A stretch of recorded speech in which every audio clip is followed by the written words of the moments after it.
Fixed. Well, that's a great way to get started. So I'm going to redo my entire speech since I was on mute the entire time. I think for a lot of people, if you're watching this specific part, you might actually be watching the VOD. Here in about, I don't know, minute 3, I'm going to be opening some packs that I'm buying with gold. And then I'm going to start working on unlocking the Death Knight class. And then after that, probably about 20 minutes opening packs. So about minute 25, you should see me unlocking the Death Knight class. However long that takes, then I'm going to be playing the new cards. Got some decks lined up here, ready to go. Nice to see you too. Nice to see you too. Kind of surprised that there's already people in the chat. Thank you guys very much for that. It's always nice to have company. I got to try to pace myself a little bit voice-wise because I'm not used to continuously talking as I tend to do when I stream and make videos. So, plenty of water, plenty of coffee, and I got to try to stay calm or I'm going to ruin my voice.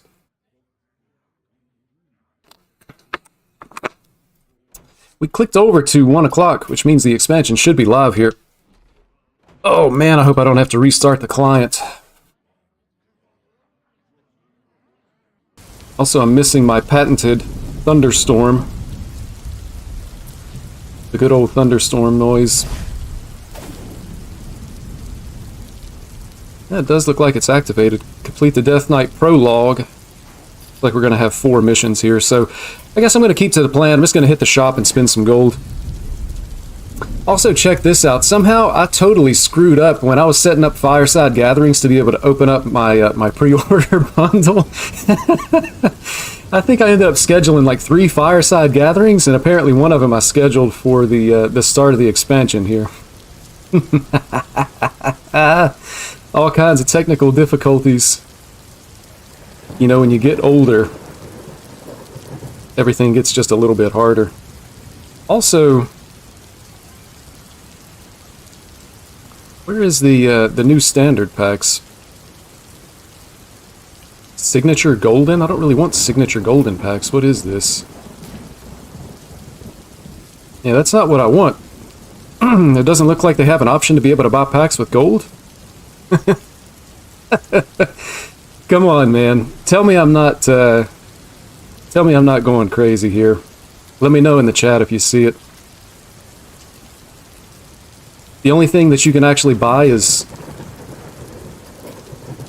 There's got to be a way to change it, right?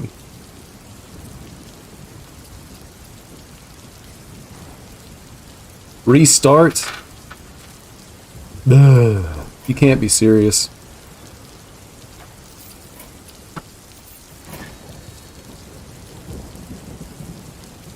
Alright, well, it looks like I'm going to be restarting the client to see if that helps. We'll give that a try. Be just a moment here.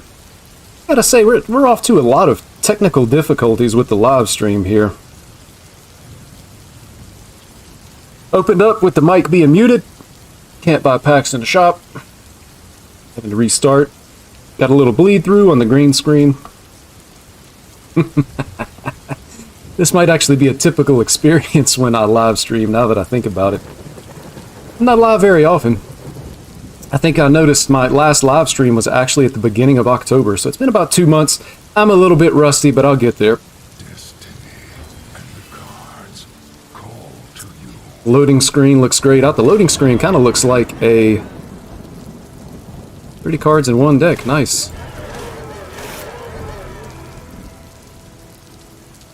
Oh, signature cards from my pre-order bundle, so you do have to restart. It's like we got a Paladin, and I think the other one was, I didn't notice what the other one was, to be honest. I guess I'll just keep what I've got. I'm not going to re-roll anything. There's my Fireside Gathering.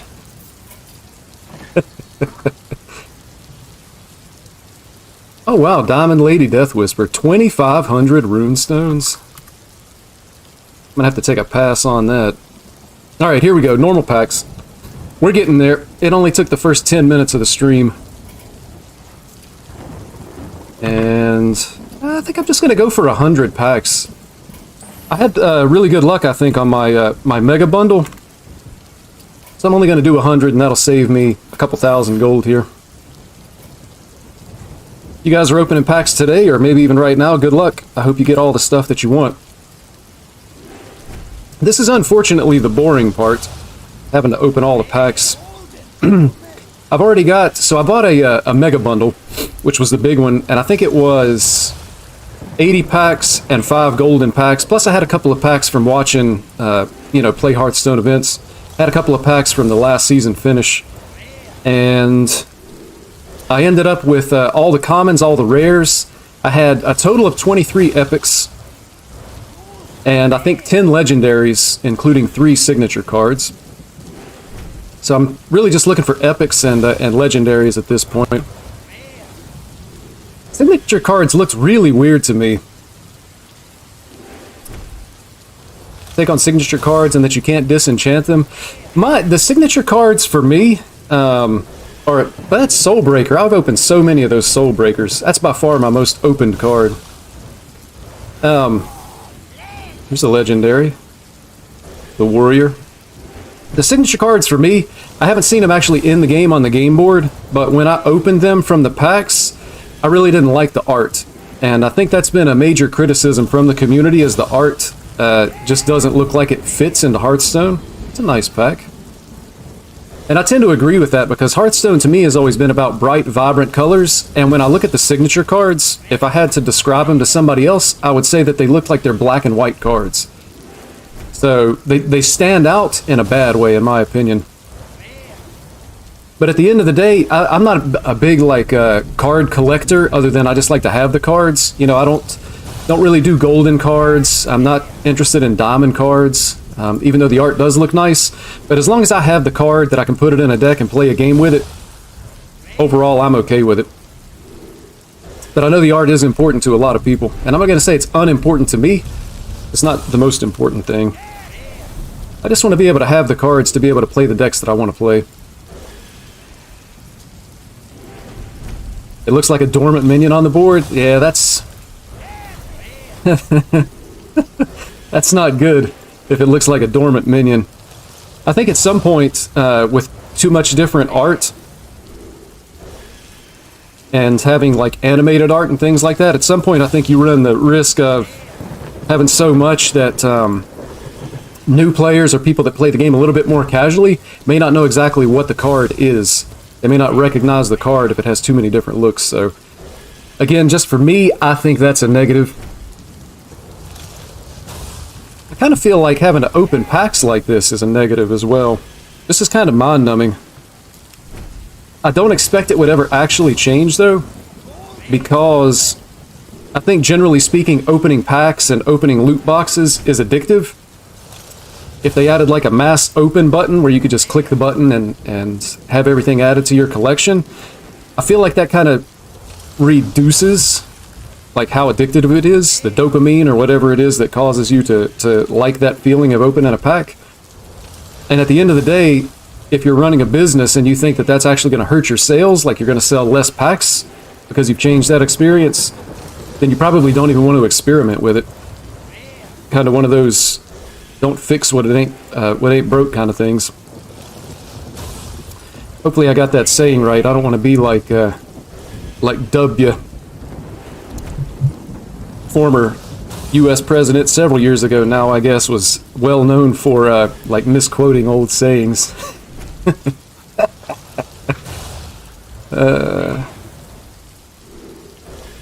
But yeah, so this is, I mean, I've already got, again, all the commons and rares, so the only time I would even want to look at what I'm getting is if I see an epic or a legendary, so it feels kind of mind-numbing at a certain point to have to go through this. End up with carpal tunnel just trying to open packs.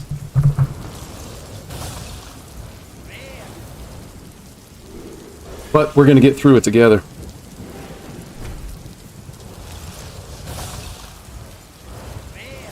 I don't know if any of you may have seen it on Twitter, and I also did a community post on YouTube, but I actually took a vacation.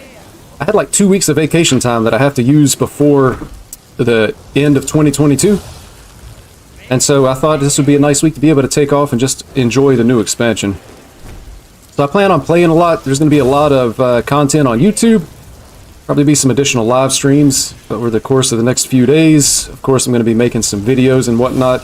Really, I'm pretty excited to hopefully be able to start enjoying standard Hearthstone again. It's been really boring for me, and you've probably noticed I haven't had any new content on YouTube in, I think, about 2 weeks, maybe over 2 weeks.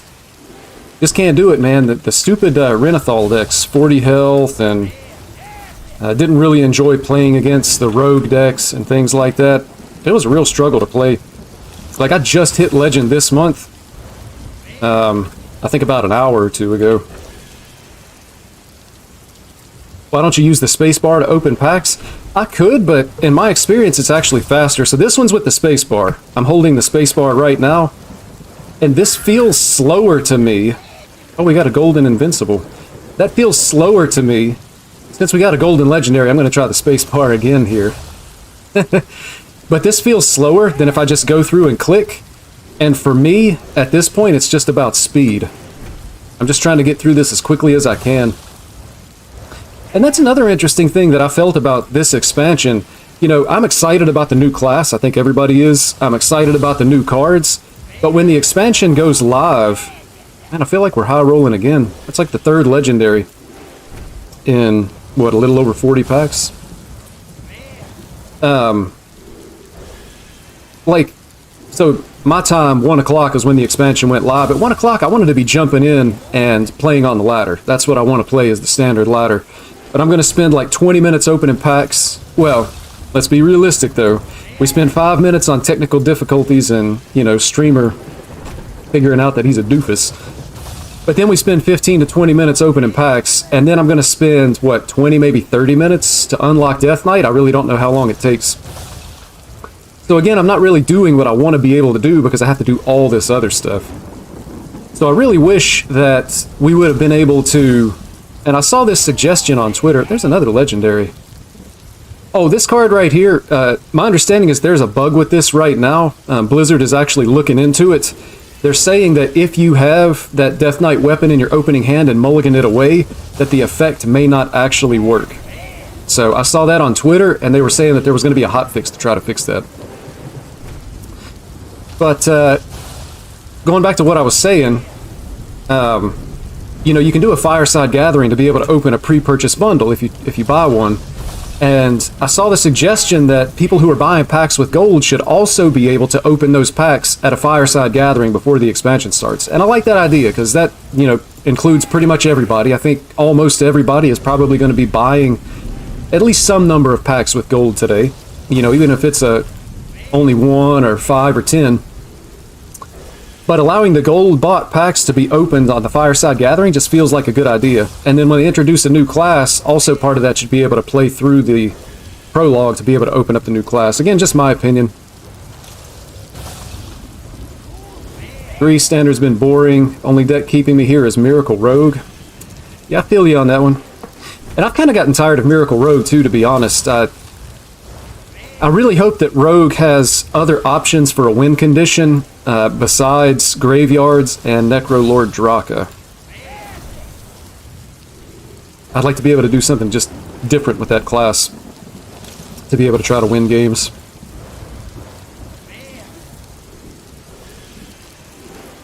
So I've only halfway been paying attention, to be honest. I think we've opened 4 legendaries. I think we've opened 5 legendaries. So if that's true, I'm up to 15 legendaries, I think, for the set already. So I'm pretty happy that I decided to only get 100 packs with gold and then save the 3,000 gold here.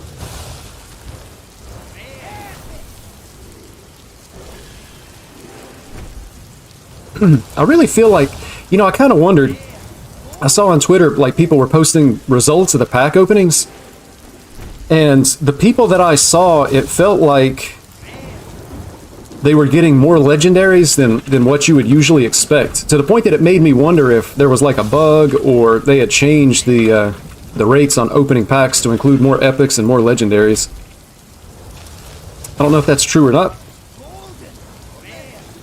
I kind of hope it is, just because I think, you know, making the cards easier to acquire is really a universal positive. And I kind of feel like people would be more likely to buy packs if they were more likely to be able to hit legendaries.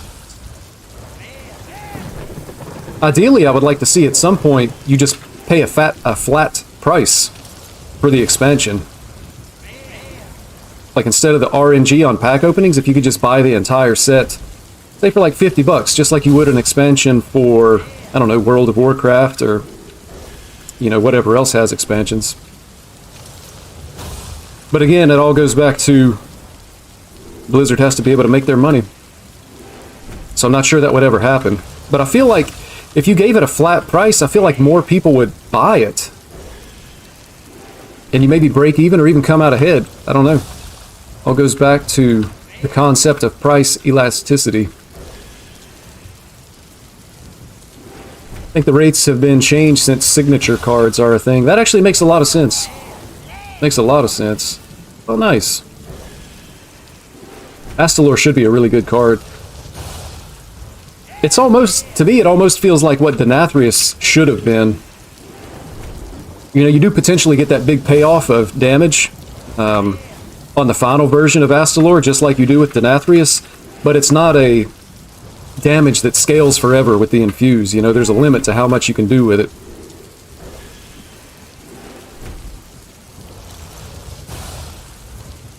I also think, I want to say I read somewhere that signature cards in a pack replace a common.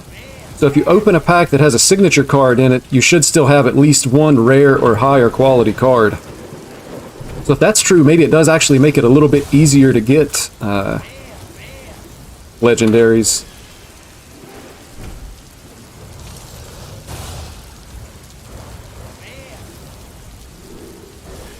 Man, I'm gonna have to go to the space bar here. My hand is getting tired. The job that I have currently, I don't have to use a mouse as much as I used to, and it's amazing, you know, you don't think about fatigue from using a mouse, but if you're not used to it, it really mounts up.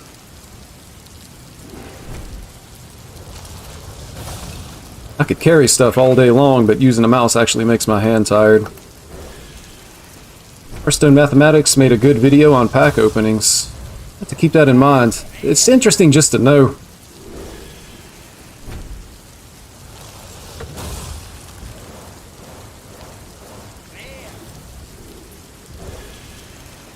Hopefully I don't wear out my spacebar. That'd be bad. If you ever go to watch one of my videos or, you know, a stream title or something like that, and there's no spaces, you'll know I wore out my spacebar opening Hearthstone packs. That'd be bad news. The other question is, if you wear out your spacebar, do you actually have to buy a new keyboard, or do you just try to get by without it? The spacebar feels like something you probably have to have. I guess you just gotta bite the bullet and get a new keyboard.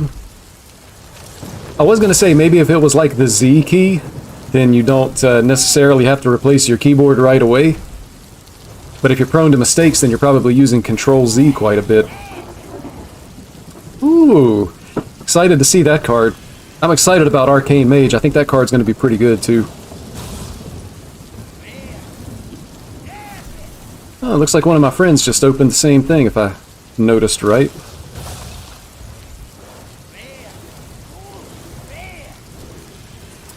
It's like a golden potion belt. Alright, we're getting near the end of this. Thank goodness that that's over. Or almost over. Then I'm going to move into unlocking the Death Knight class. It should be pretty interesting. I tend to enjoy Hearthstone solo content. You know, sometimes there's a story that goes along with it that's pretty nice. Definitely want to be able to get that class open. All Control-Z's for digital artists must be destroyed? I imagine so. I tend to use Control-Z a lot. I would think also anybody that's working in like Excel or even Microsoft Word, anything like that, it really just saves you. And there's a lot of other software that Control-Z is a part of now too. It's kind of just like a standard software thing, I think, in this day and age.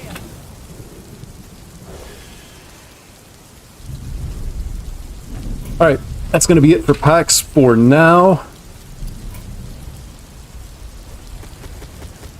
Let's see, the Tavern Pass. Let's get this cleaned up a little bit. We can see exactly what we're missing. I guess it doesn't matter. I've got enough dust that I'm going to be able to craft any legendary that I'm missing anyway. And then if I absolutely have to, I've got even more dust just based on the disenchanting that I could do if I chose to. Alright, so we want, I guess, solo mode for the Death Knight. This, oh, the one that says new on it, that's the one I want. Learn to wield this gift and discover where my power truly comes from. With Mal'Ganis, It's kind of strange. I feel like I would expect to start here and go down a path rather than have a branching path. seek the remains of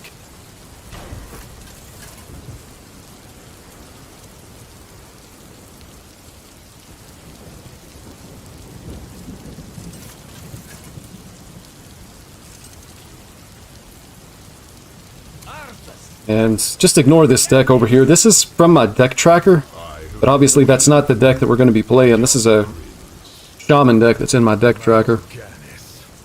You will pay for what you did to my people. So we haven't actually become the Lich King yet. Unfortunate. I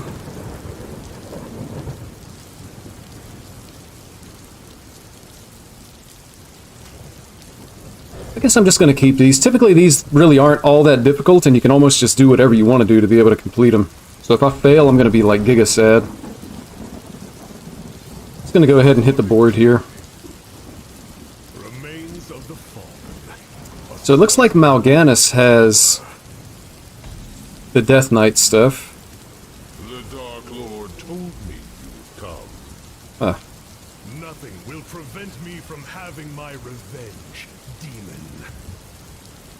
Yeah, I just want to stay wide on the board here, I think. Could have played the Pursuit of Justice to be able to buff these guys, but I just want to be able to go wide on the board, I think. We're going to focus on going face. That's not a Death Knight card, by the way.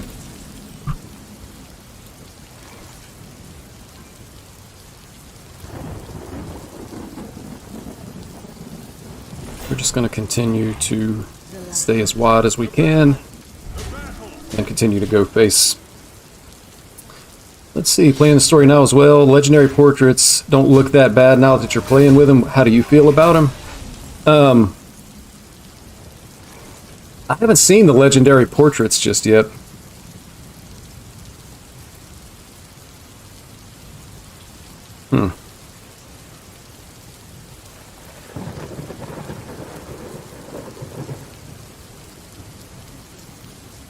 We're just going to play for tempo, I guess, here.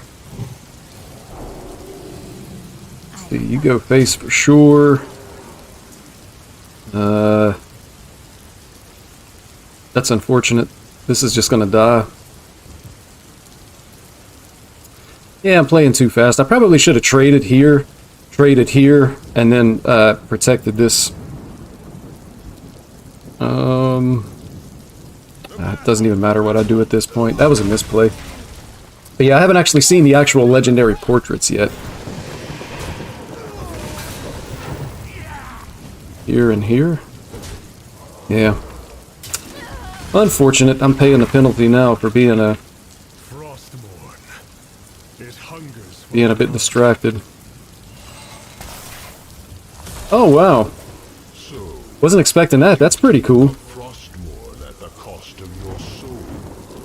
So I guess we just became the Death Knight. We just became the Lich King. Save your breath, Mal'Ganis.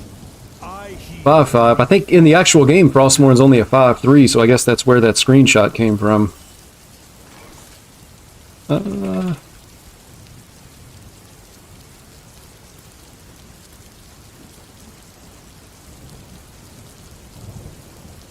I'll make sure you. Well, I guess I want to go ahead and just store minions in this thing. That seems fine. Back to your homes. That looks like a pretty good turn.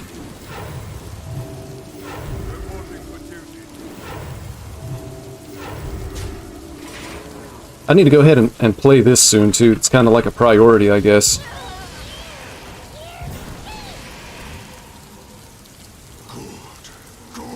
And again, it just kind of feels like we're going to steamroll this, like it's not all that challenging, which is pretty much what the Hearthstone solo content has been in the past. The ones that I really did enjoy, though, were like the Dr. Boom puzzle games. Again, this seems like a pretty straightforward turn. I'm just going to go for it. Kind of assume that it's going to be really hard to mess up. Death Knight does have ways to be able to clear the board, though, with like Corpse Explosion. There's Blood Boil that would also heal our opponent for quite a bit here as well. Blood Boil, I think it's 2 damage to all enemies, including face, plus it has lifesteal, as best I remember. So again, pretty straightforward turn here, and I think that's actually exact lethal.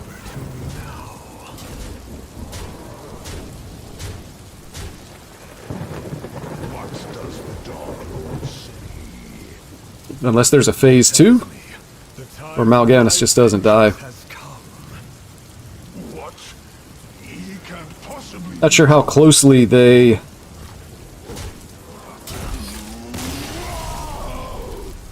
Not sure how closely they're going to mimic the World of Warcraft story for Arthas and the Lich King.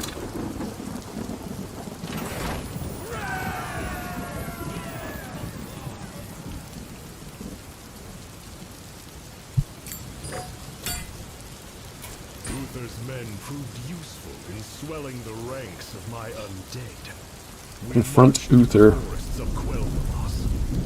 4 mana hero power, it's got to be pretty good. Or it has to be a lot stronger than just like the normal hero power, right? And the sword, no army had ever broken through the gates of Silvermoon before, but no Death Knight like me had ever.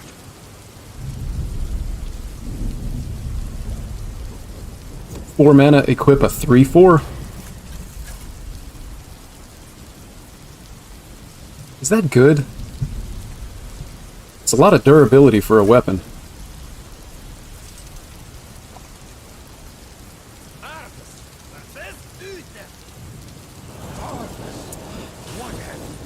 It's like Uther's got his plebs lined up here. Oh, we got Death Knight cards now. I think I want any of this. Also, I have no idea what's actually in this deck. So it's possible that was a really bad mulligan. Some Death Knight cards have a rune value. This matters only during deck. It's a nice top deck, though. It has no effect during the game. We're also using this as a tutorial, which is good. I don't really feel like I need a tutorial, though. Whenever you summon a minion, gain 1 attack. I will not let you defile these lands. Attack equal to this minion's attack.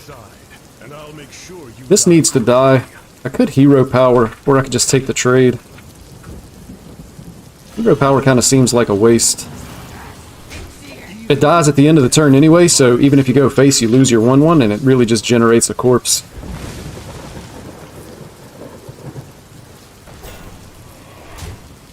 Of course, the attack goes on the 8 mana card, and not one of the 2 3 mana cards. I feel like I just want to draw cards here, to be honest.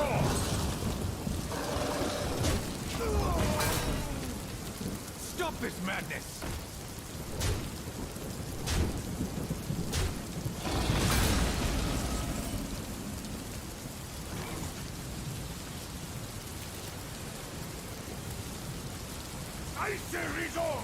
See what we draw here.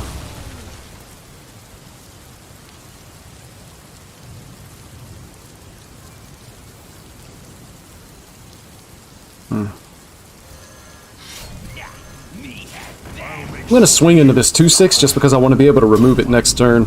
As long as there's not a taunt in the way, I should be able to. And the AI might actually just want to use their 4 mana hero power. They don't.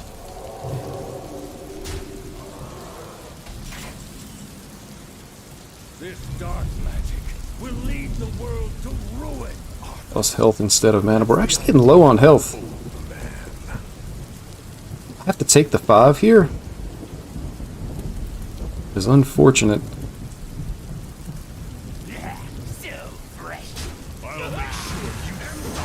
So most likely when this comes back to my hand, I'm never going to want to play it anyway, because I can't really afford to take another 5.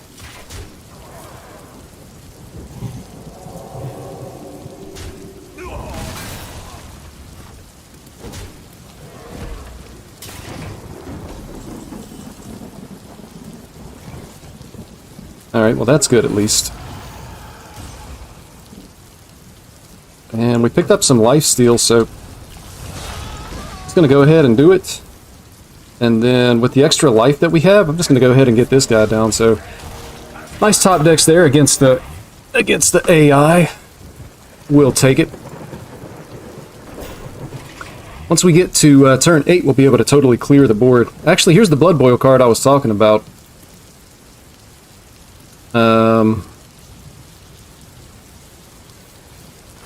I'm going to go ahead and summon the... I'm going to go ahead and summon this corpse. It's going to die at the end of the turn anyway. And then I'm just going to let the Blood Boil kill all of these so that I can heal back up. And I played that just to be able to get a corpse because I've got this guy right here, I guess, for next turn. I'm just going to play whatever's going to be the most board presence. And I hadn't really thought about it, but apparently this card is just infinite. 5 mana to start, and then every time after that you can pay 5 health to get it back on the board. So that's pretty interesting. Really had not thought about that.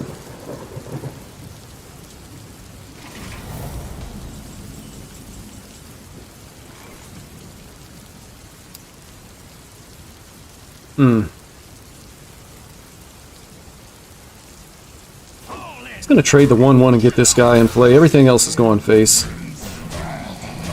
The Gnome Muncher is going to kill that 2/4.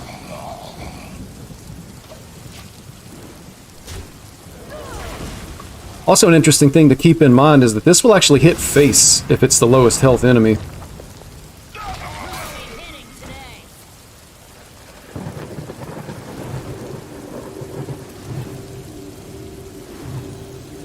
Might even just clear this with this guy.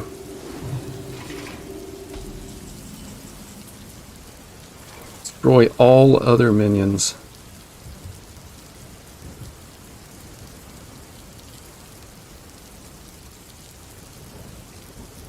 Could just like Heartstrike hero power and get down the patchwork as well.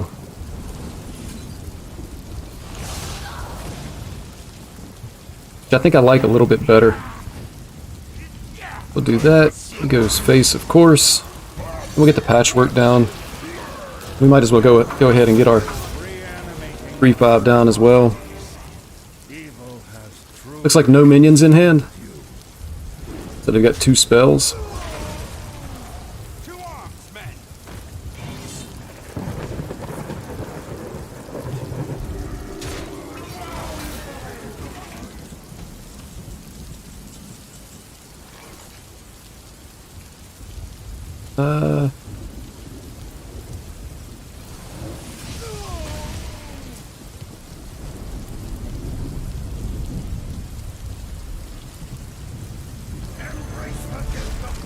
I was trying to drop that back into my hand. It's unfortunate. I wanted to draw first, just to see what I got. I'm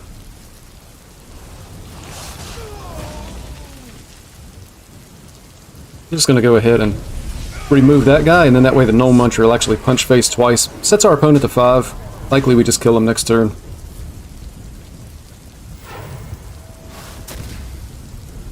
A lot of value out of that Gnome Muncher, at least as far as playing the story mode goes. It'll be interesting to see how good it is in Standard. I think it should actually still be pretty good.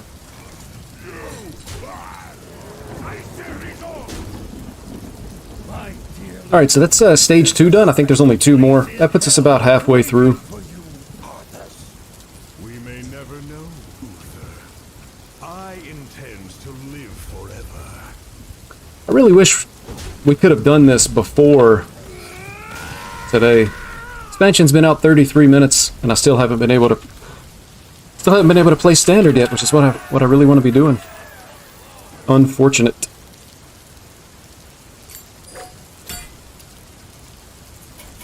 Following my triumph at the Sunwell, the Lich King's power. Heal 1 to 2 random enemy minions. That's a pretty good hero power. It's actually a really good hero power.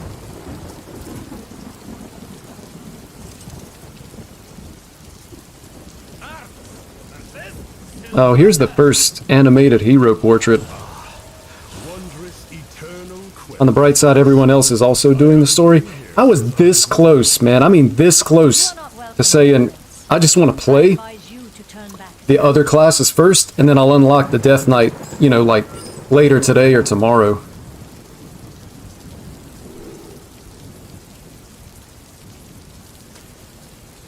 Just gonna keep the curve here.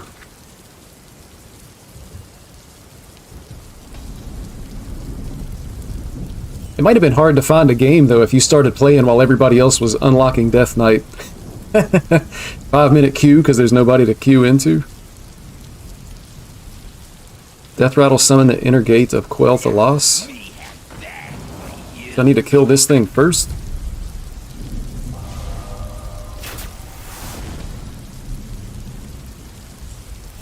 Unholy death has come to your land, Ranger.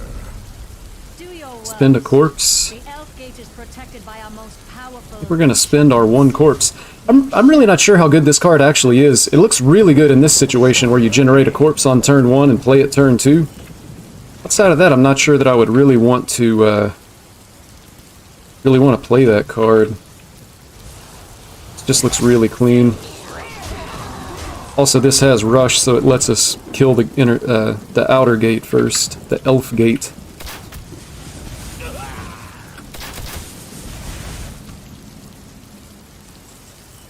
Raise all the undead you wish, Prince. No enemy will ever break through our gates. These lands will fall soon enough. 4 mana for 2 2/2s I really don't like. Really have any corpses either. I think I'm just gonna do it like this.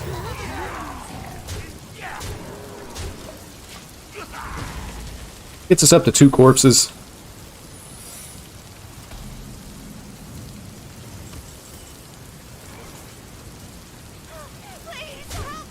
Hopefully it's not like emergency maneuvers. The inevitable. Curse you. See, at deck building now, just noticed we will have to remake our decks But you because Knights of the Frozen Throne isn't in standard anymore. I actually deleted all of my decks. All the old ones.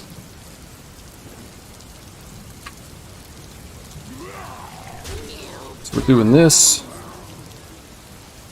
Still don't have 3 corpses yet, so I think I'm just going to draw here.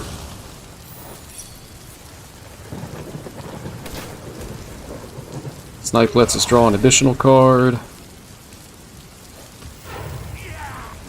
I'm assuming that's going to be like Explosive Trap.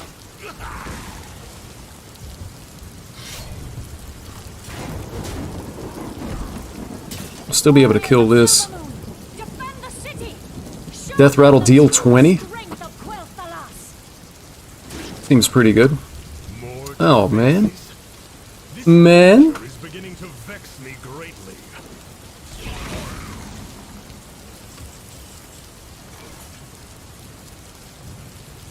Shred a minion to gain 3 corpses. It seems pretty good. I mean, we've got this. We could go here in hero power. We could just play this and this guy.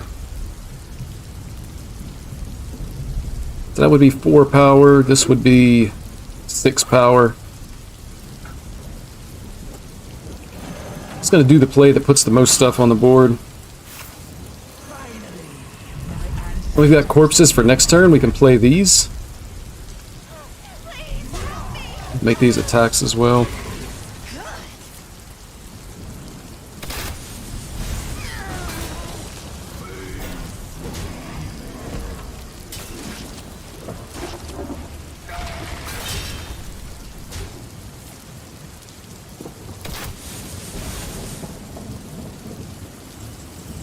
Did you really believe this plan would work?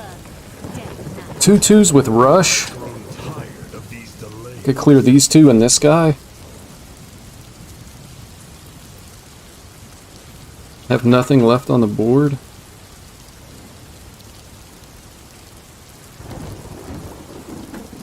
Save this for these. But if that's explosive trap, it's going to clear a small board anyway. Probably just looking to play for turn 9 on this.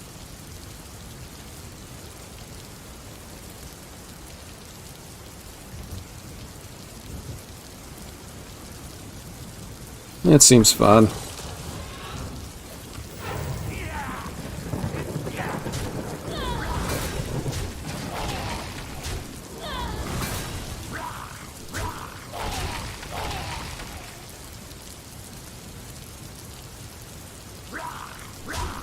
Yeah, this is fine. Gifts of the arcane surge within me.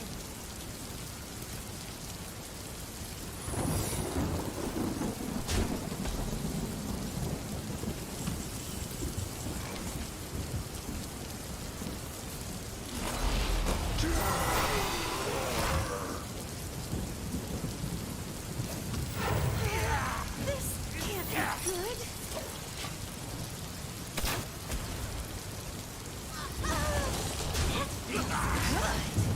That should definitely be explosive trap, I think.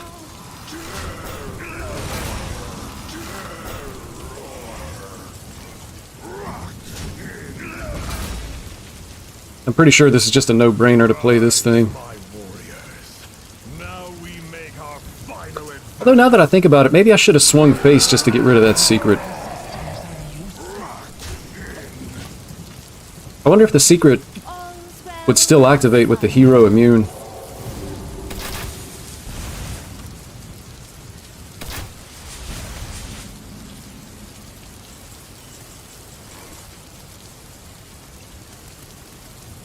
It's just lethal, right?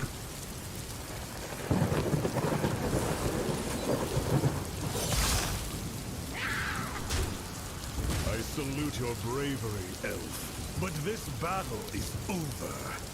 Then I'll make my stand here, Butcher.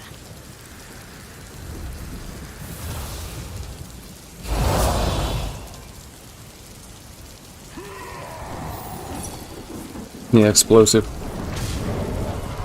Finish it. I deserve a clean death. I noticed we don't actually kill anything. Put me through the last Everything just goes to 1 health and then starts monologuing. No, you wouldn't dare.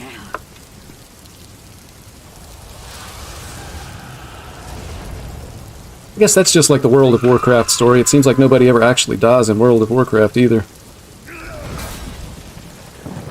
No, that's not true.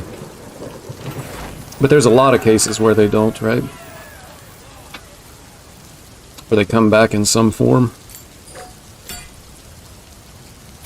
I was the prince of Lordaeron. The demon fled to Northrend. Alright, last one, and then we're going to be able to get into The deadly rune blade Frostmourne. the game. Unimaginable Finally. power.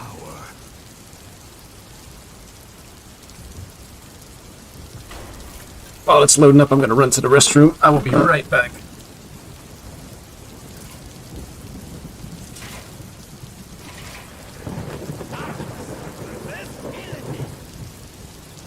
final hour has come at last.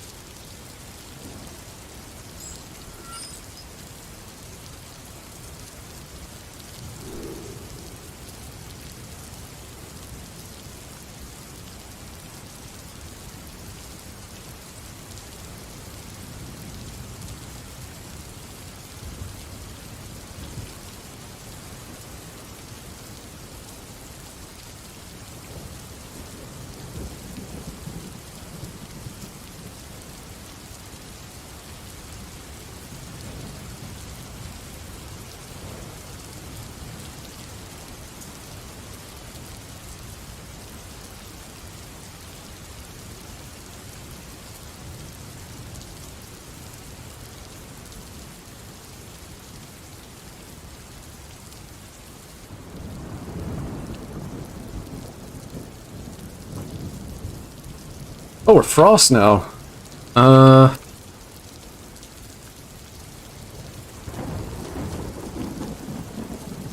Guess I'll just keep the removal here.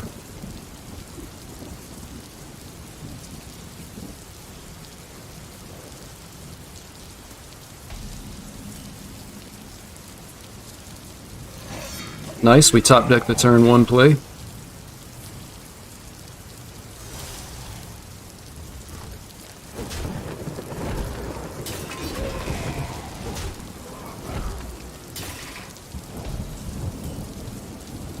You look different, Illidan. I guess the skull of Gul'dan didn't agree with you. I sacrificed everything for this power. Does it swing in the minion?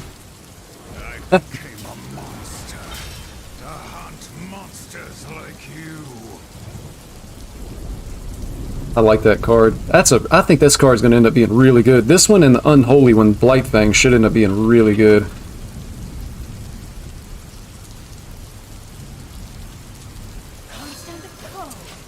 I follow WoW lore, but it's what happens in storytelling. We get attached to characters and want to see them more. Personally enjoy when they make a rational way of their return. Yeah, that makes sense. Man, what a turn.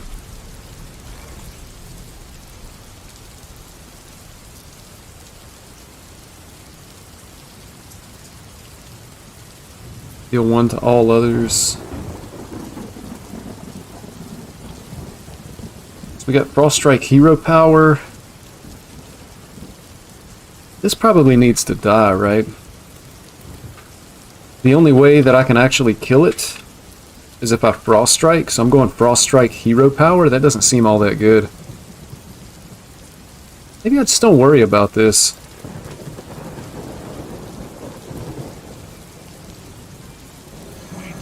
I'm just gonna send in Thessarian.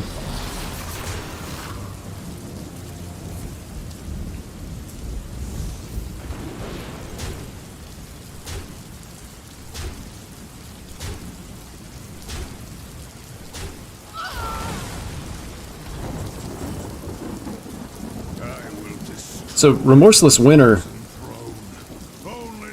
clears up a ton. We do float a mana, though. See, if we Howling Blast here,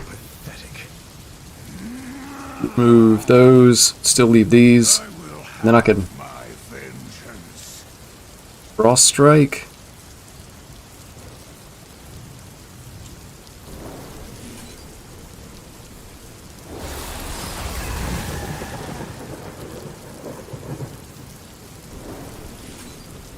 Frost Strike this guy.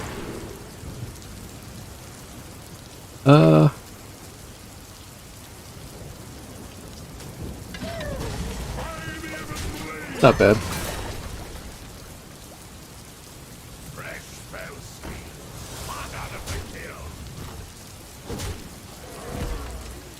It was a misplay from our AI opponent.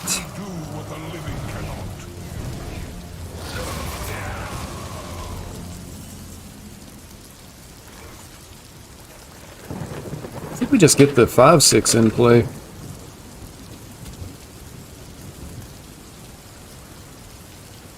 Go for some stats on the board. Good tempo play here. Which deck are you planning on playing first? I don't know. I've got several decks. I think I've got like 9 or 10 decks ready to go in the collection manager. I'm pretty excited about Arcane Mage. I might play that first. I had a little bit different take on it from the other ones that I saw. I've actually got the Naga package in mind.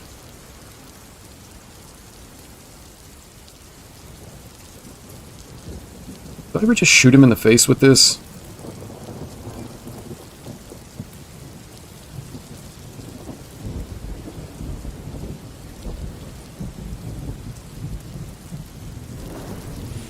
It's gonna shoot him in the face. Yeah, I think I'll probably end up trying Arcane Mage first. What are you gonna play first, Emmanuel? I'm pretty fortunate, I guess. I don't think I have all the cards right now, but whatever I don't have, I can craft, so I'll be able to play anything I want to play. Not everybody's in that boat.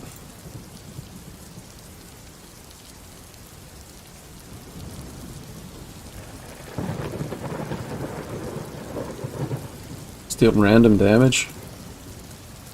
Trade here first, then this.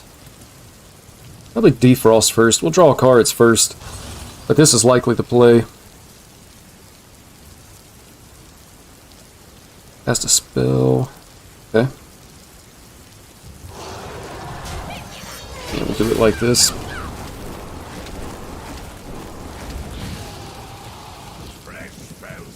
Ooh. So I gotta get used to checking my corpses, because I defrosted and it spent corpses, so I only had 4, which means this could have had 1 additional shots. I was expecting it to shoot 5 times and it was only 4. How much damage do we have? 8, 13, 17. So that's 3, 4, 5, 8 mana.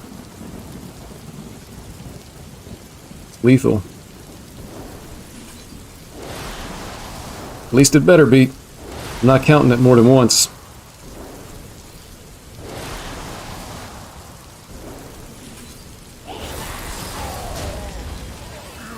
We did it!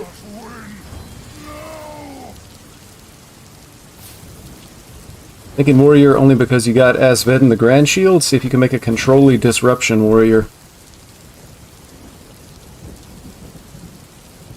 Man, the best part for me of a new expansion is like the first day or first 2 days, because you look at the cards and everything seems like it's going to be good. Just like a world of possibilities. Nobody knows what the best deck is yet. People don't know what the best version of the decks are. Just really fun. Oh, I have to actually end turn here? He's still alive?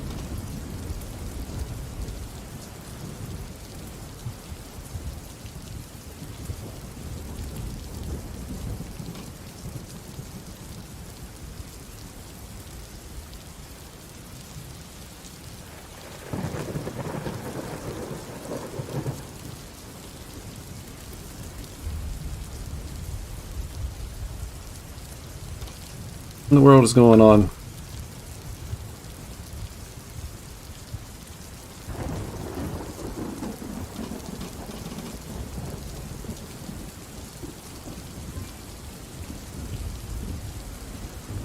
Well, that's unfortunate. From what I can see, it looks like the fight just froze up.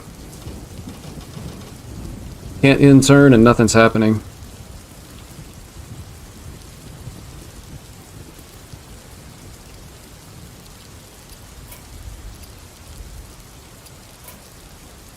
Come on, man.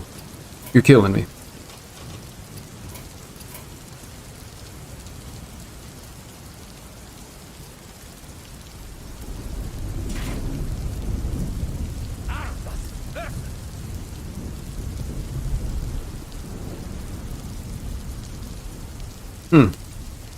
Hearthstone just crashed. Alright, well, I'm hopping back in. Hopefully I actually got credit for the kill there and I don't have to redo that boss. I'm ready to play.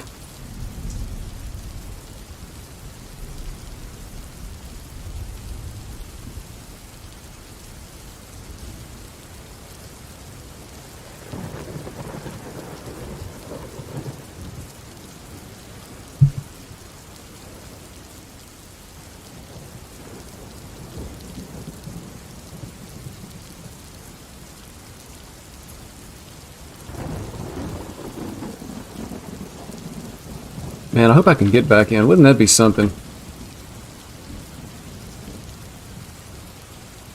Unable to play on the first day. Blizzard probably tweeting about DDoS attacks.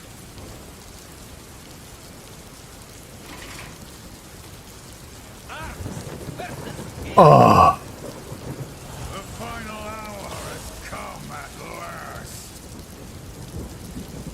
I guess I should have restarted. I should have restarted instead of conceding. You have infinite time because it's a solo match? That's really unfortunate.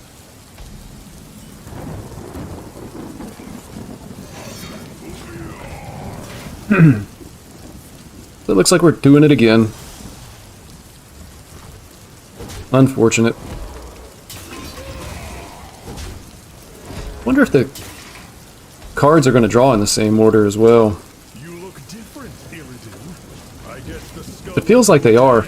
I wonder if it's totally scripted, like the order that you draw cards and the AI draws cards. Because this is exactly what happened. I didn't draw this last game though, but the rest of it's almost spot on. I had Thessarian on 4. My Naga will take care of this fool. Oh, this is where the Naga came from. I wasn't paying attention, so I didn't understand how they were able to put so much on the board.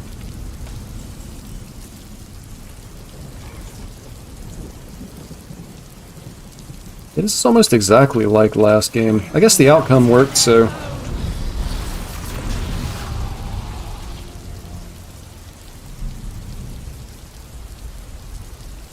yeah, let's just do it.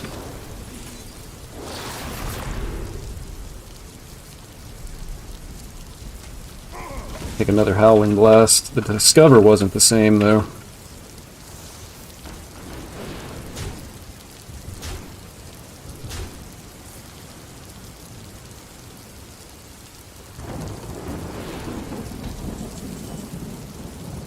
I will destroy the frozen throne. Only then will I win my heart's desire. The tragedy of a broken-hearted demon. How pathetic.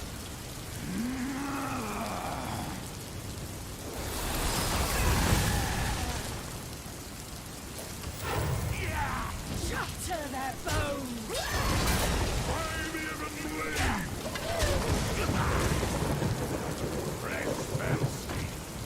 Alright, I really need this thing to not bug out this time. So I definitely don't want to have to do this a third time.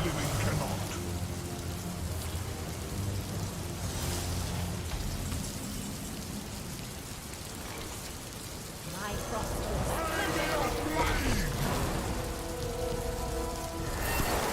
I'll show you true power.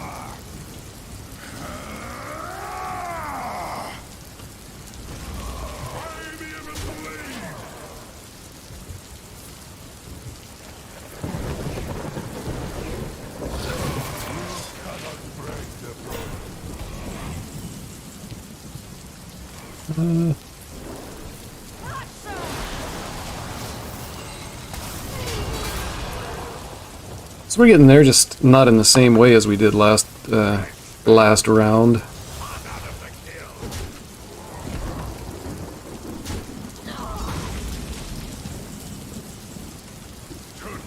What do we have? It's the 9. Yep.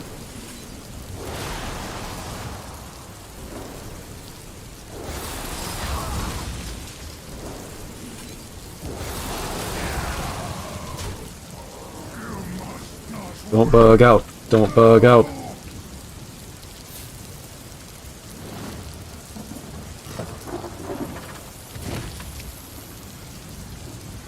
last, Frostmourne has brought you to me. Now the time has come. Break the ice that binds me. Release me from this prison!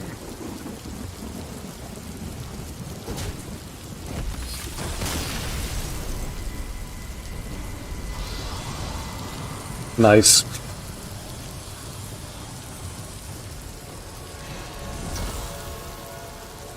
I really like the Arthas portrait. That's a nice looking portrait. But I think that's like the 1000 win version, right? I want to say maybe. Finally, we can start standard. Finally.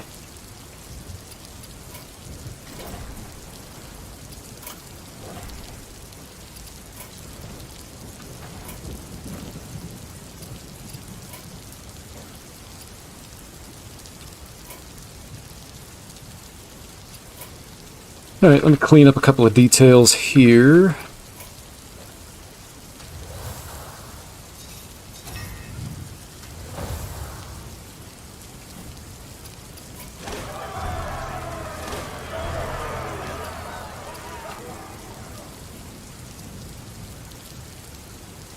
Roll the golden version. Nope, no need.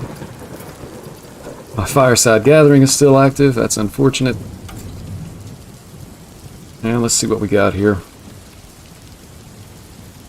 I'm pretty sure I just delete the decks that they gave us.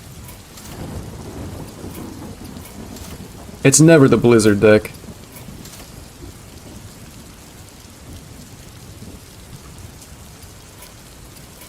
It's never the Blizzard deck.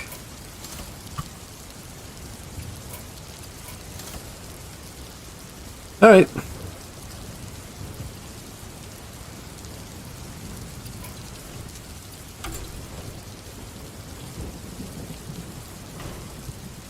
I'm going to try some Arcane Mage here. So this is the Arcane package. It's running Naga, and the reason I wanted to do Naga was because Gifts of Ashara, the 2 mana, draw a card. If you played a Naga while it's in your hand, draw 2 cards. I wanted the card draw. Plus you can run Treasure Guards. So the Naga allow us the option to play for tempo early with minions, and then we're going to have the Arcane Bolts either with Spell Power or with Vexillus are going to cast twice. I don't know that you need Lady Nazjar in this deck, but I liked the idea of being able to discount the spells in my hand by 1. The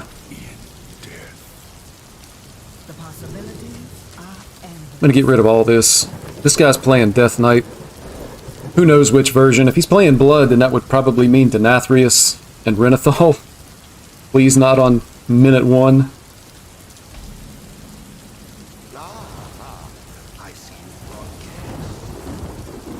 Well, whatever they're playing Renathal. And I've missed all my early game.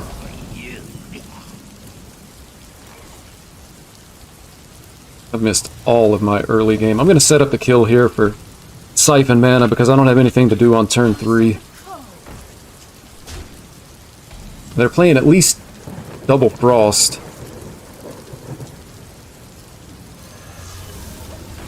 Put the stats in play, and then we'll still have an Honor Kill on Siphon Mana. That's going to give us 3 free Arcane Bolts, and we already have Vexillus in hand.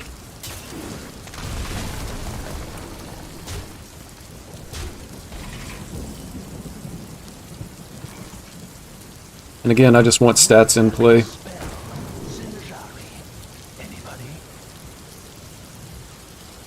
It might actually be Ice Barrier here.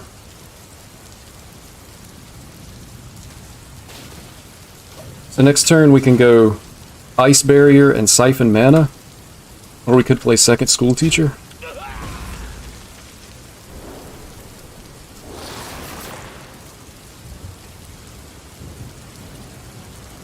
So that's already 18 damage on turn 8.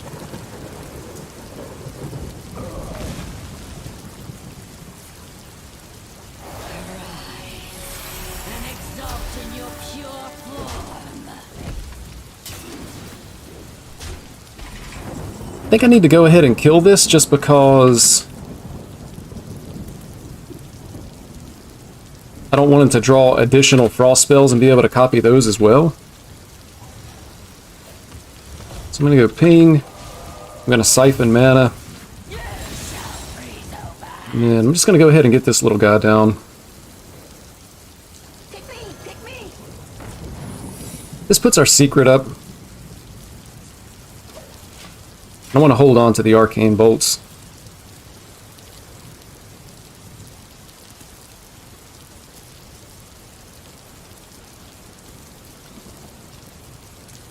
Next turn we'll be able to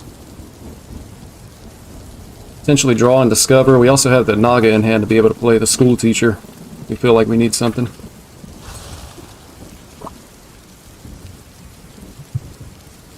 Wonder at what point they'll be able to kill us. Like, what turn are they looking at? They have 5 frost spells in hand.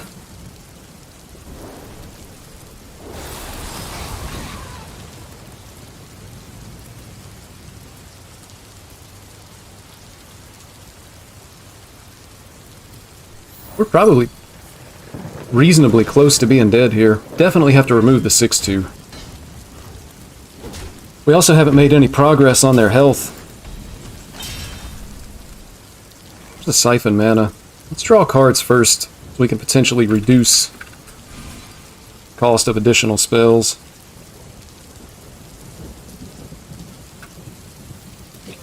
Look at Discover here. Beyond your comprehension.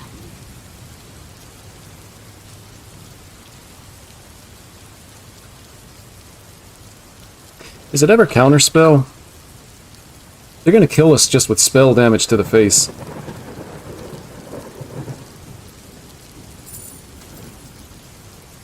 Maybe we can get one more turn.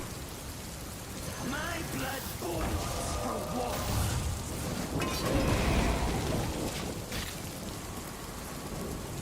We're still just not gonna have enough damage to be able to kill him. This is looking like a loss. I needed to hit some early game. We passed turn 1 and ping turn 2. The citadel stands strong. The time has come to dethrone our former master.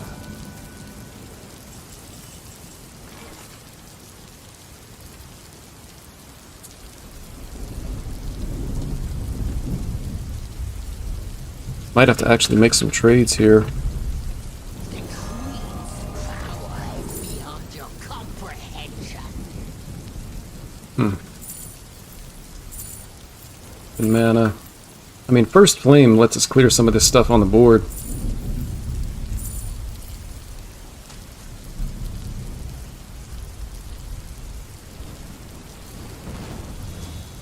Feels like we're pretty likely just going to be dead next turn.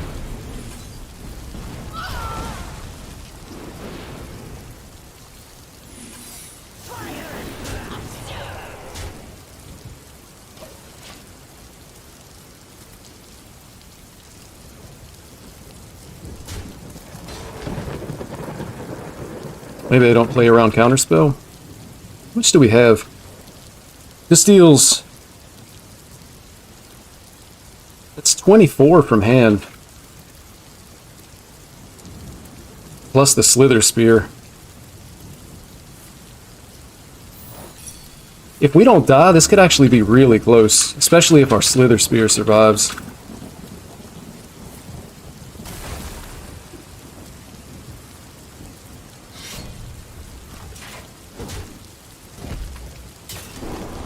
Yeah, this is lethal.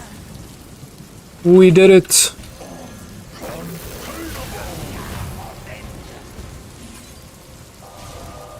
Really surprised to be able to win this game, to be honest. So holding Arcane Bolts was good.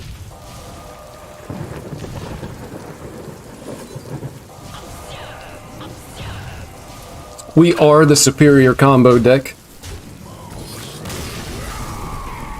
You are a champion of great promise. Safely moving into the top 300 as well here.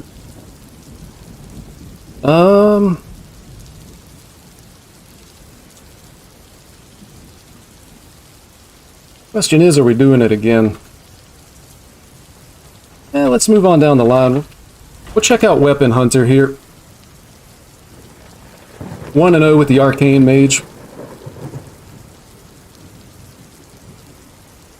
I wonder if Counterspell was the only thing that saved us that game. I was really close to taking Arcane Defenders because I wanted stats on the board, and I felt like the 5/6s could maybe punch face to get a little bit of damage in. I ended up taking Counterspell, and it's possible that they had lethal if it wasn't for the Counterspell. So I'm going to mulligan all of this. This deck, It's basically a weapon deck. So we're running Candle Shots, Blood Seekers, and the win condition is the Shock Spitter. So we want to be able to get the damage up on this. We want to be able to create extra copies with Selective Breeder. We've got Brand to copy the Battle Cry. We've got Zola. So I'm going to throw all this away and hopefully be able to hit a weapon.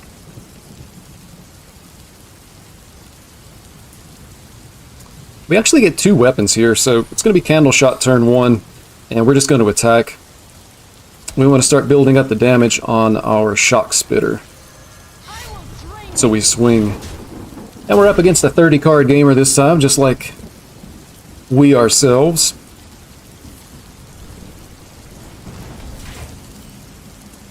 Oh, and also we have Devouring Swarm, so you can play Shock Spitter, then Devouring Swarm to get it back in your hand, and you get it again.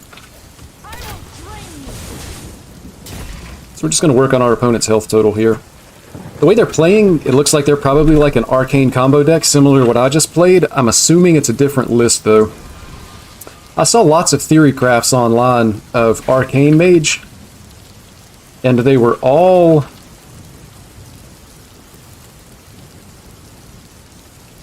to a minion. They were all...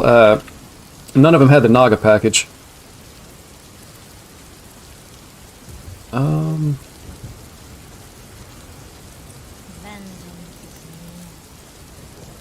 Kind of awkward. I think I'm definitely going to swing here, and I guess I just equip the weapon and float a mana. Going to hang on to this. It's because, I mean, I've got spell power in hand if I need it for that. Could potentially draw a lot of cards with the Conjured Arrow here.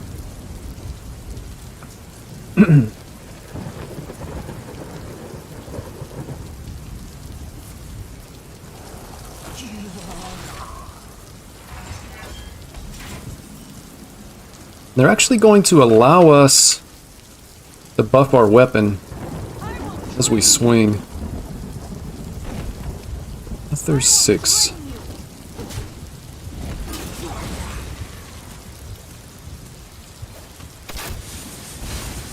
It's going to hero power and pass. So we're going to be attacking like every turn. Our Shock Spitter we've already attacked for 4 turns in a row, so it's already dealing 5 damage. We just need to actually draw one. Or draw the Selective Breeder. This is interesting. Our opponent has done nothing. Eversong Portal is also a good top deck because I can coin out this guy. So now we see it is going to be some type of combo deck. And we definitely want to track here. And we're going to take the Selective Breeder, so we're going to be able to get a Shock Spitter. It's already dealing 5. So we can do... We'll be able to do 15 over the course of turns.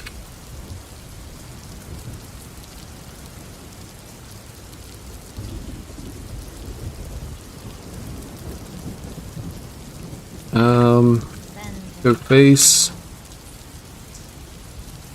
think I need to save the coin.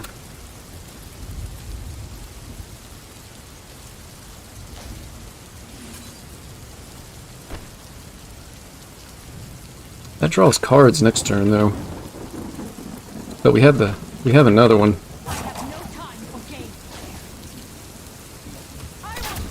Base damage just feels like it's going to be better here, though.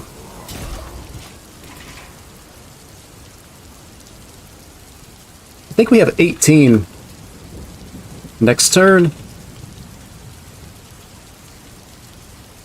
We're really close to just being able to kill him.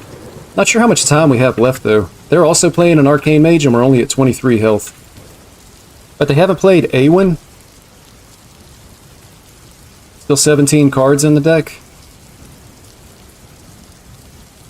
We know for sure they have 1 Arcane Bolt. One of these is a spell, and one of them is a minion because they didn't get the mana. They didn't get the mana back off of it.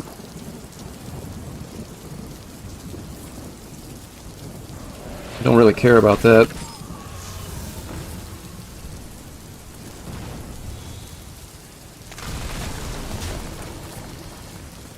Okay, it's possible we're dead next turn, but Arcane Bolts We need to kill them.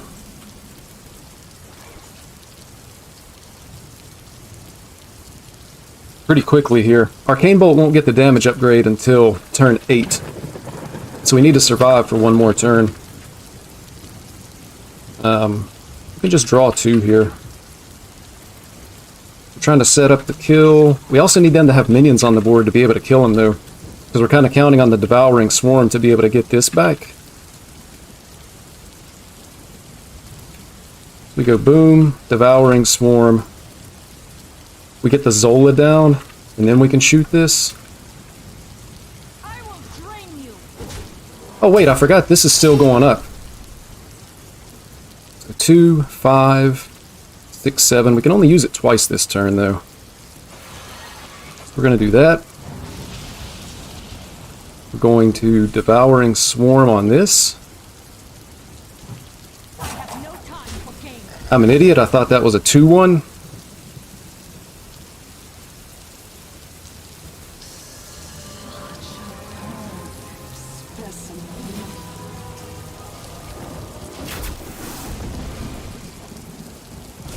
Oh, we drew second Shock Spitter, so as long as we don't die, we win this game, but I totally misplayed that.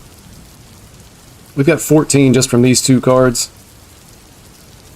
Plus we also have this that can go face.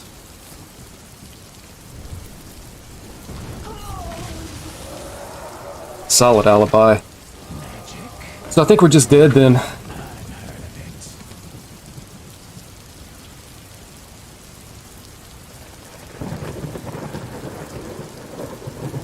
I'm ready to be just like you. We can remove his board. We just die to the Arcane Bolts. They have at least 3 and they're free. So it depends on whether or not they have Vexillus. Plus any other kind of spell power.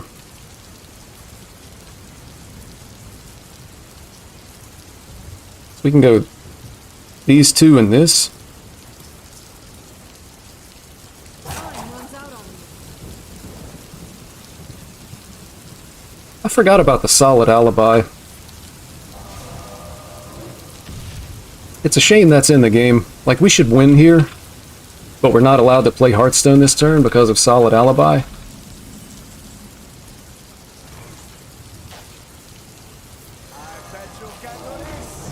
But I guess it's fine.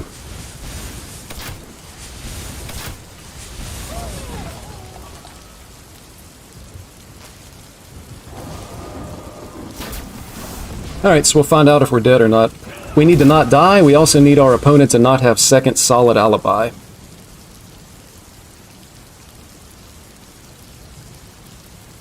The combo in this deck is really expensive with the Shock Spitters because you're having to pay full mana cost every time.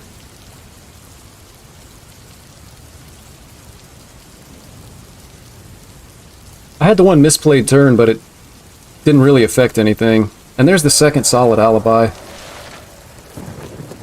That is unfortunate. So we need to be able to survive for 2 more turns, and they're still drawing cards. Probably not going to happen.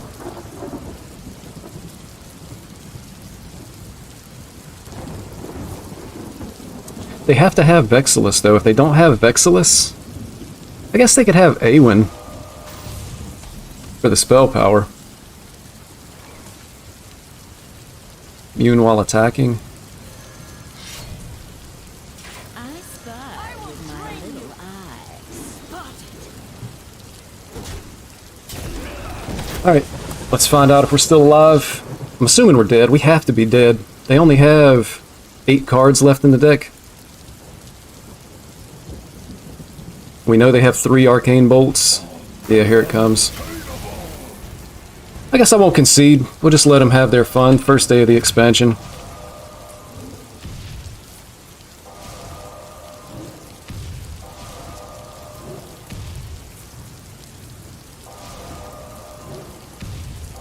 We had lethal 2 turns in a row, but they had solid alibi 2 turns in a row.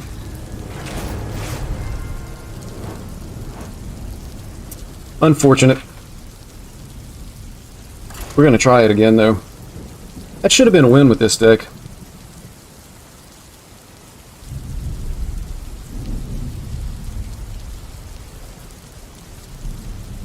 Solid Alibi. Can't blame him, I run Solid Alibi in my version of the deck as well.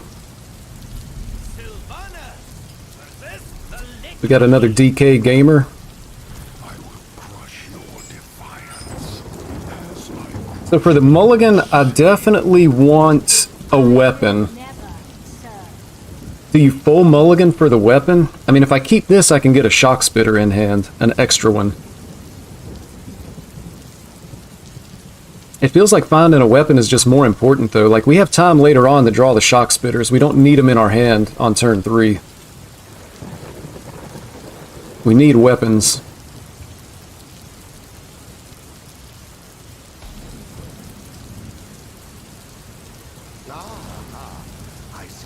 We got another Renathal Denathrius gamer. Here's one of those ugly signature cards. I don't like this at all. That's going to be our turn 3 play, though. I wish you could re-roll this and into just the standard legendary.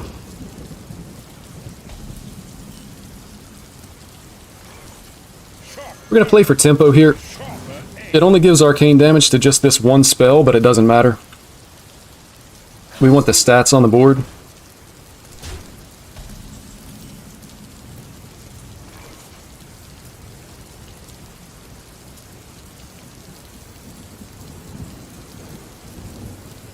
arcane arrows fill the sky. Square and arc. I'm just going to punch face here. With Arcanist and Ricochet Shot, we're going to be able to clear so much of their board. I'm not really worried about losing board early. I want to get some chip damage in, because we're going to have to do a lot of damage. With no weapons, we haven't been able to start developing our shock spitter damage, so that could make this game significantly harder.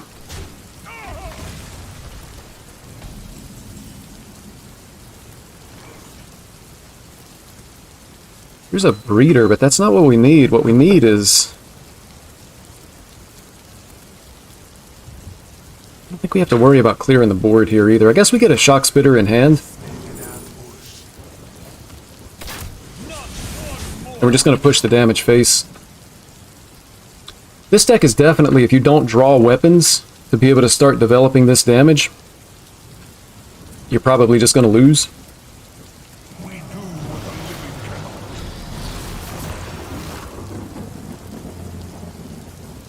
We can likely expect, though, that our opponent is not going to have healing in the deck.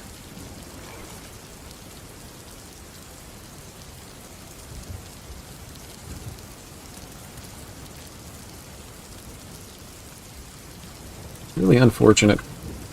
I think we want to discover...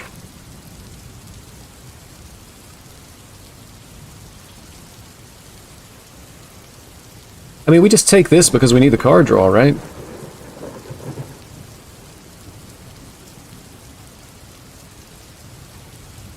Gets an extra spell damage, so it's draw a bunch of cards. I really just want to draw weapons. Plus, we still have the 2 natural shock spitters in deck. We have to wait a turn to be able to do it. 4/4s with Rush feels pretty good as well, though.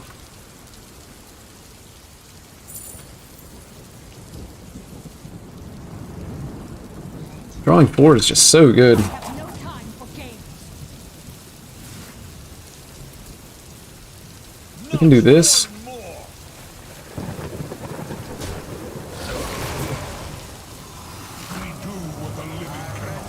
And this.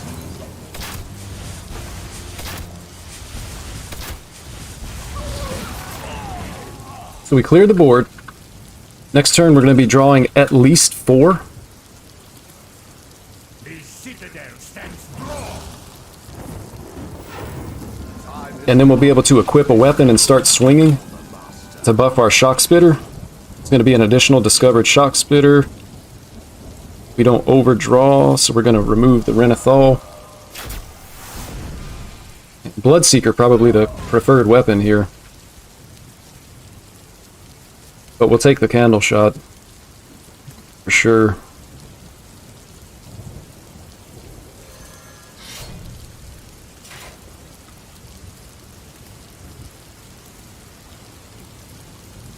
And we'll just play the Keenah Spotter here. So it feels like things are going pretty good this game, I think. I'm assuming this is like a combo Frost Death Knight. And up against Division of Darkness Priest. Really hope it's not a tier 1 deck. Oh man.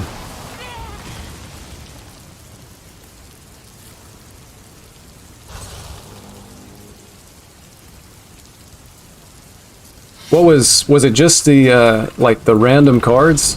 Was that what made it so bad?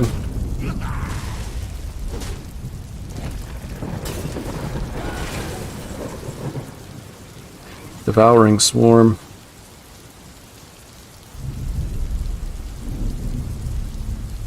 I think I want to get down the Tavish, to be honest.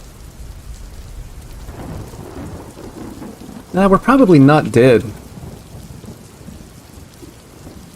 So I can just get down like a bunch of these guys.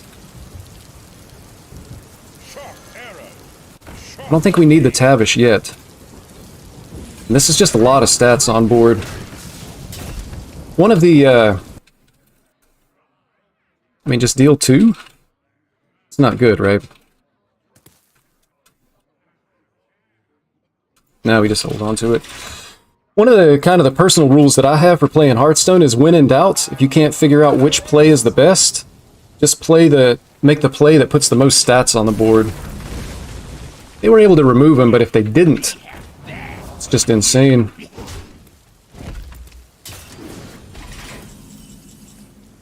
Here's another candle shot. I think we just go Tavish and Selective Breeder here. And of course we're going to swing.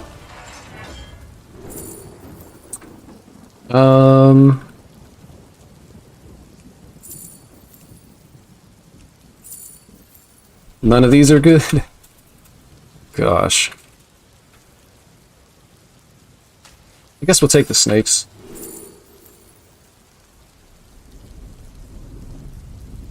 And the explosive trap. So we didn't even get offered ice trap.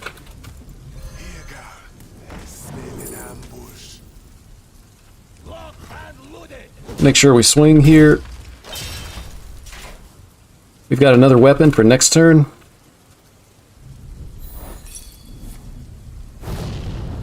So we've got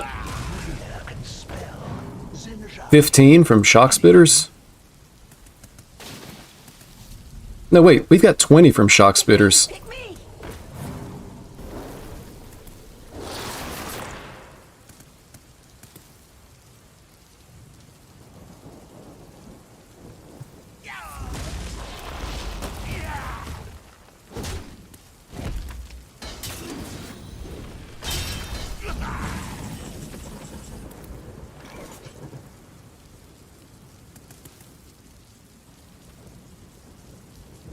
Eight mana. We've got 21. I have to swing with this to get 20 out of Shock Spitters. We've got 21. Maybe I just play these to clear the board. I mean, I have to swing.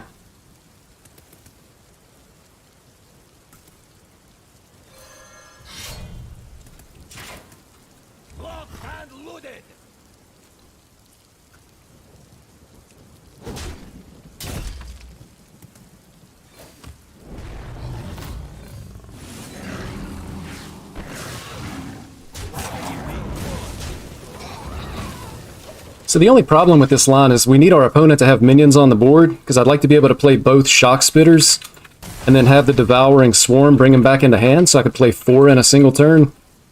It's not going to happen if there's not a minion that has at least 2 attack and 3 health. Okay. But they get armor.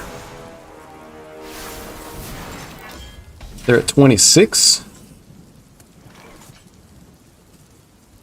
Yeah, that's lethal.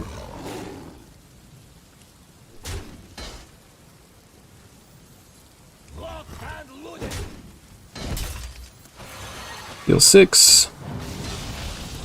Deal 6.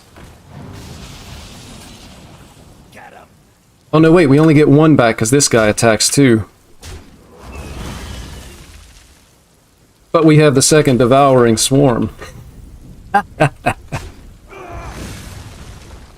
Then we replay these guys. Easy!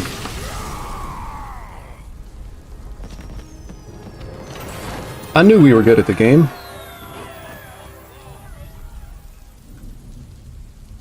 Feels like, so I've played 3 games. I played Arcane Mage once, and this Weapon Hunter deck twice. And all 3 of our opponents were playing combo decks. We played against Arcane Mage, and we played against 2 Frost DKs that are basically playing like a combo Frost deck. And we're playing combo as well.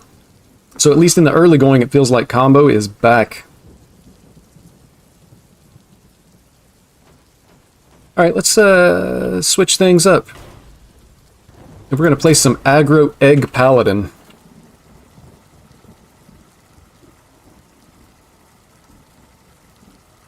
I hope combo is back. I hope it's not just like for the first day or something.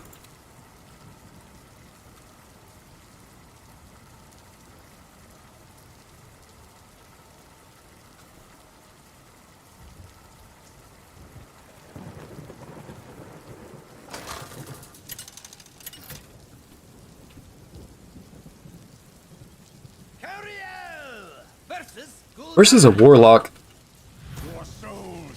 None of the Warlock cards seemed like they were going to be all that good. I think we keep the biggin. Soldier should be good. Question is, are we keeping Egg?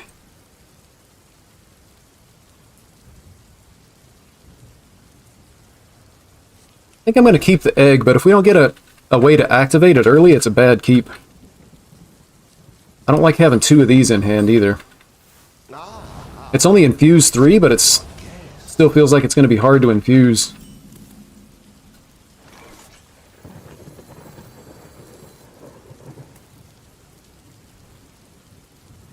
What are my spells again? Seal of Blood? We're guaranteed to draw Seal of Blood. So we go Egg, and then next turn coin out Vindicator and Seal of Blood the Egg.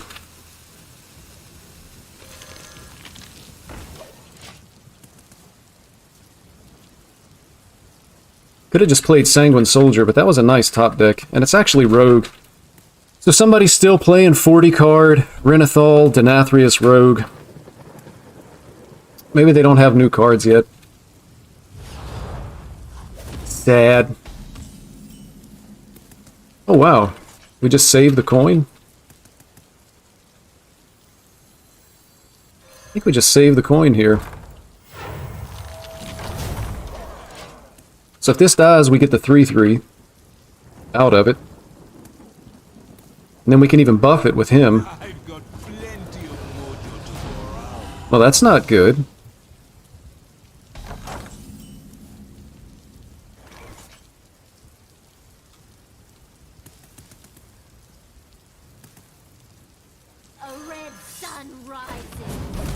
So I'm trying to set up the board here. I want to be able to kill the Najak and get our Egg back. It's unfortunate that they create this. This is why I didn't like playing against Rogue at the end of the last expansion.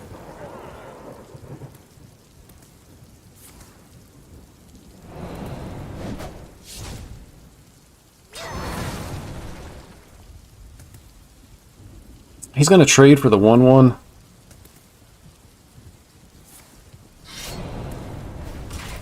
This only gives your hero 2 attack.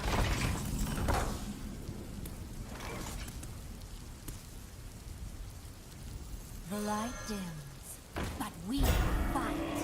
True strength comes from within.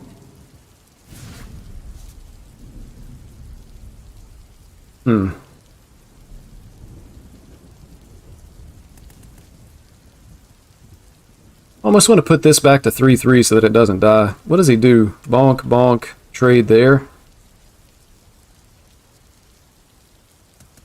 I'm not getting my Egg back. This makes me super sad.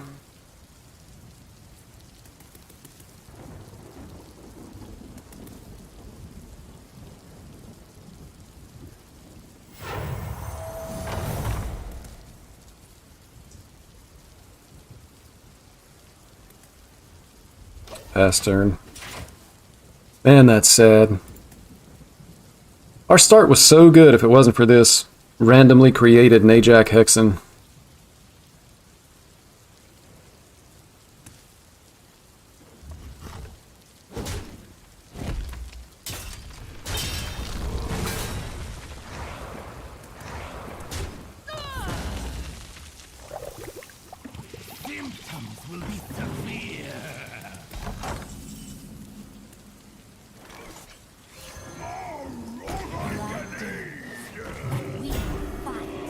Like, as sad as it sounds, it almost makes me want to concede. I know I shouldn't be like that, but it's just...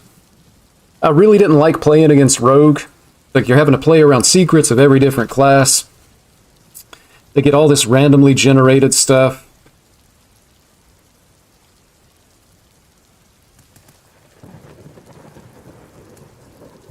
And so it feels like, on some levels, like it's not skill testing in any way, it's just whether or not Hearthstone decides to give your opponent the win, and I really, really just don't enjoy that at all. And look, now they're shadow stepping this, so for my own sanity here, I'm just leaving this game. I just find that to be extremely frustrating.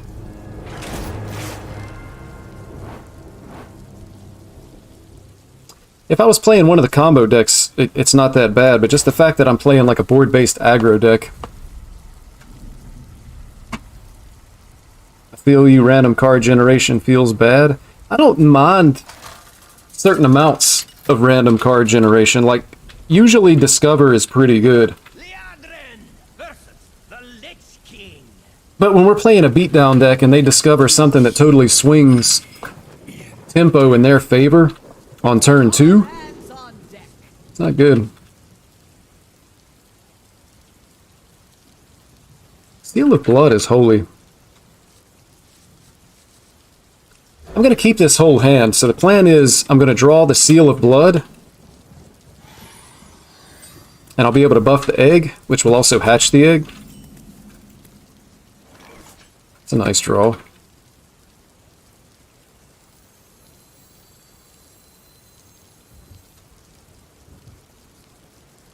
Let's get the egg down first.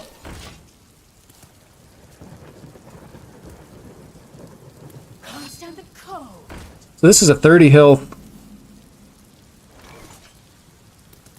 And it's, May the light grant you peace. The light dims, but we... It's likely going to be that Frost combo deck. So a lot of people are really digging this Frost combo Death Knight. It's the only Death Knight I've seen so far. 0 Unholy, 0 Blood.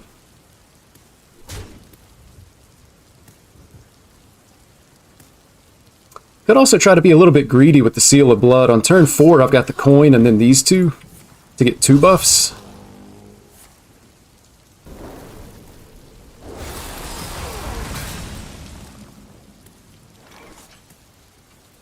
An additional Seal of Blood. Use 1.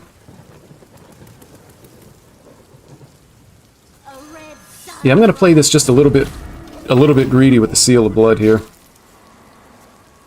Been playing Triple Unholy pretty good. Nice.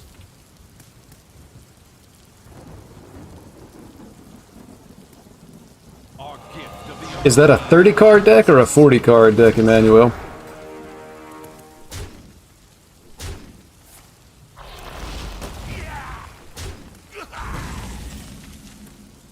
Okay, so I feel really good about this turn. Our story, tragic. Our redemption, divine.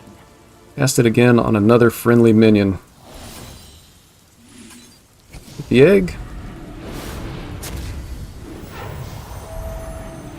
Did not hit the egg. The battle. Bloody day! I'm just going to force our opponent to make the trades here. It's up to them to figure out how to clear this board.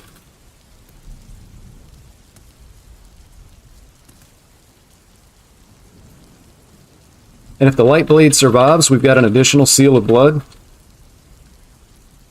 How's this aggro, Pally? I'm 0-1 so far.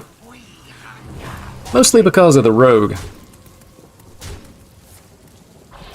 Also, I'm pretty dead because apparently I took the damage twice off of that. So that's not good. Yeah, that's really not good. So this on the light blade was actually really bad here.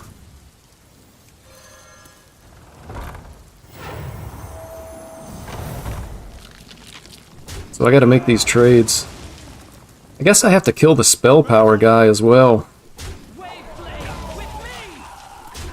Yeah, I wasn't paying attention here. I took way too much damage this game. So this is going to be 0-2 with the aggro pally deck. May just not be that good. There's a lot of self-damage because of the Seal of Blood and the Sanguine Soldier, which shouldn't matter if you can get ahead on board and just start punching your opponent in the face. But in the 2 games I played, that hasn't been how the deck is played out. Could just be bad. My frost will splinter your flesh.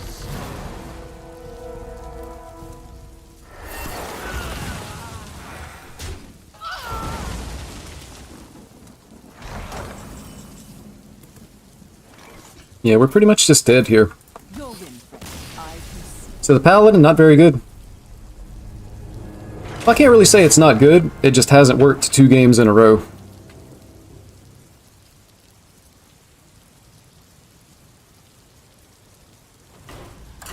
I'm gonna try the Arcane Mage again.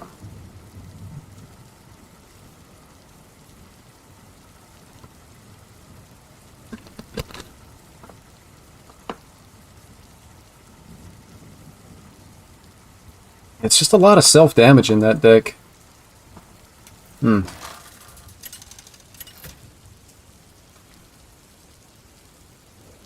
Lady Presto Versus a Shaman. fear the coming storm. You shall pay for your insolence. So I don't want any of this. I want my minions in the early game.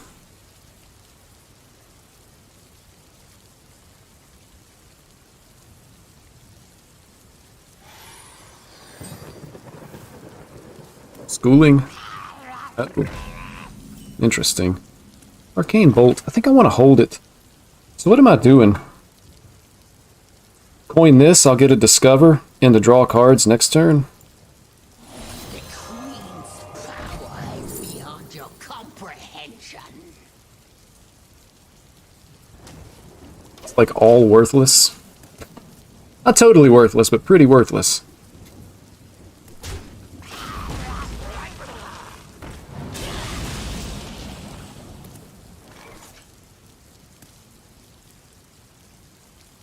Arc Splitter.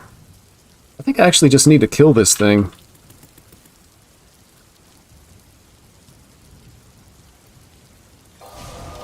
He's only got 30 health. I don't want him buffing Murlocs. I don't want to take too much damage.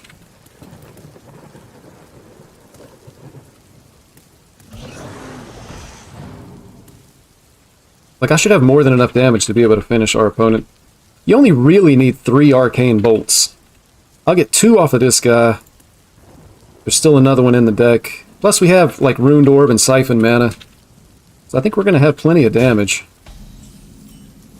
Plus we've got the solid Alibi.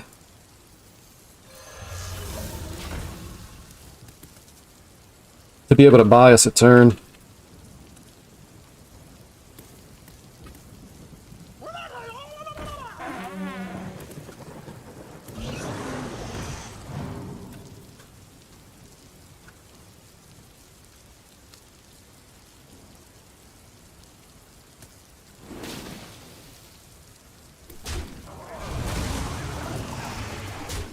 Could even just take a totally defensive turn here.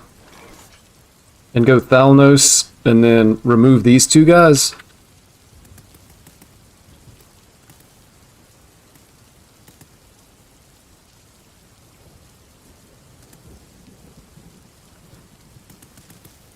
I'm not running any kind of board clear in this deck, so unless I can discover it, you know, I don't have like any kind of sweeper.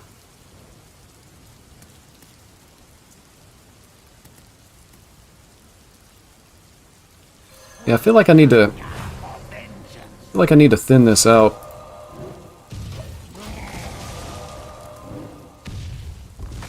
It's possible we can just run our opponent out of cards here.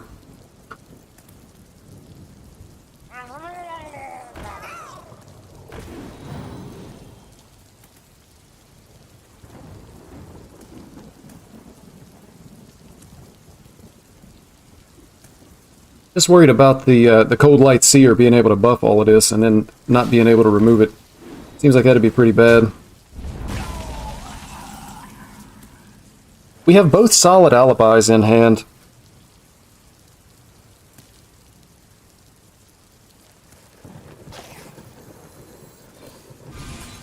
I'm going to draw a couple of cards here. Vexilus is a nice pickup. This will save us some damage. Spells will cast twice. We're going to be able to buy 2 turns with solid alibis, so we just need to be able to put together enough arcane spells to be able to finish our opponent. And we're going to want to ride it down as low as we can on health. We need to be able to get to turn 8 so we can actually alibi this turn and the next.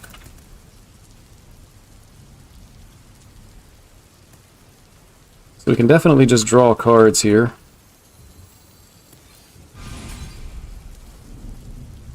Yeah. I like it. 2 arcane worms. And then we're just going to solid alibi to make sure that we don't die. So we got 3 of these. That'll be 18.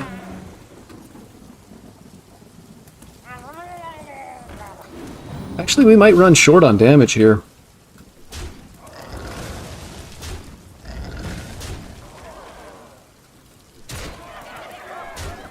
Those are 18, and then we have the Runed Orb. So I need to discover damage off of the Runed Orb.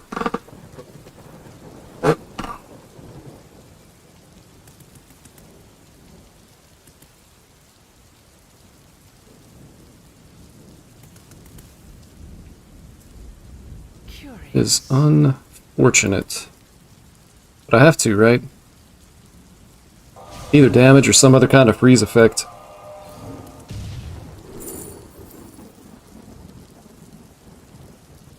It's not really what I was hoping for here.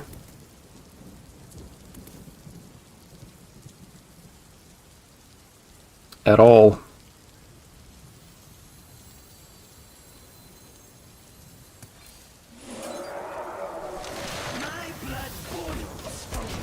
So yeah, we're actually just short on damage. Like, even if we draw another Arcane Bolt, it's just not enough.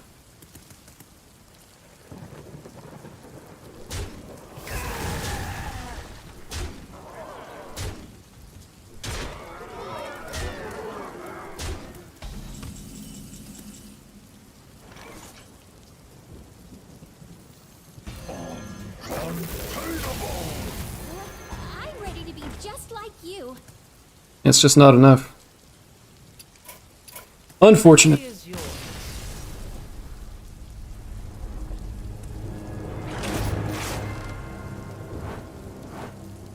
We actually got ran over by Murloc Shaman. Didn't see a single new card either. The dangers of playing on day 1.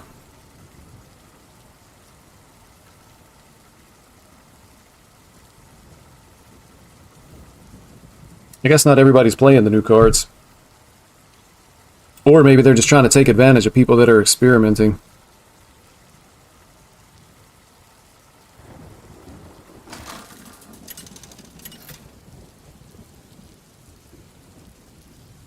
Queen Ashara versus Valir. All imperfections must be swept away. I'm going to keep this hand. At the end of the day, we're a combo deck. We want to be able to draw cards, which is enabled by this, and then I'm just keeping the 1-drop to be able to get something in play. Some people are poor like me. Sorry, man. I think some people actually just... they want to try to get a better rank on the ladder, and so they're you play a very aggressive archetype, a tightly tuned deck, it doesn't matter if it has new cards or not, it can still just be really good.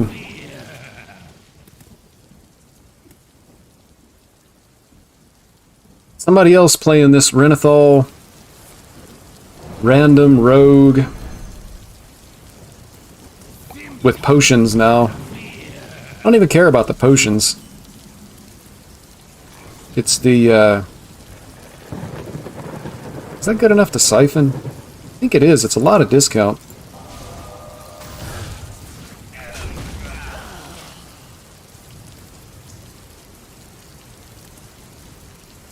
Just another random rogue. There's the jackpot. We don't have to worry about Knolls, though, so that's good. Still trying to have the spirit of homemade decks with the limited new cards.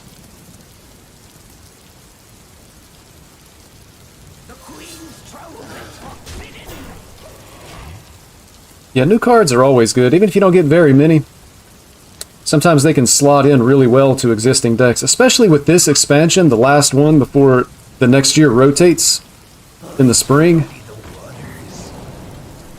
Can end up being ends up being a really good expansion for that.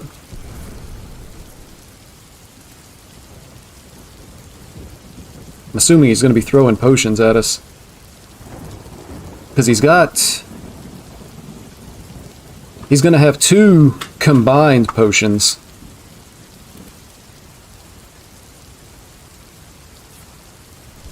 Hey, George. I'm assuming I got your name right. If I got your name wrong, just let me know. I promise I didn't do it on purpose. I just want to draw cards here, I think. Good gracious. And since we're drawing cards, I'm going to go ahead and get this guy in play, so that way he can benefit from the stuff.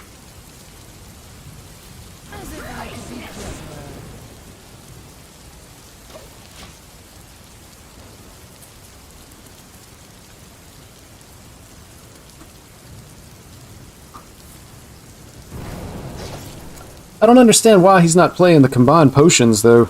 They have to be really strong. I guess, I don't know what he took, but all of the options seem really good. I guess when you're playing Rogue, it's better to just create stuff with Jackpots and Toothed Nefarians. And Reconnaissance.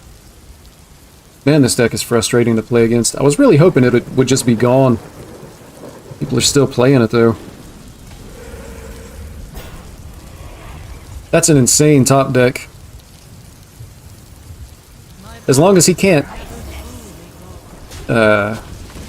steal this or transform it or something, if I can actually get +2 spell damage on one of these cheap minions, it goes a long way to helping the combo.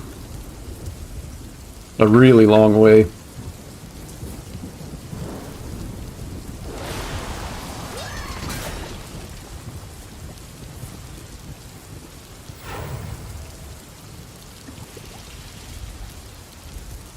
Yeah, look, he just put 3 cards in his hand for 3 mana. And one of the cards is discounted by 3, I think.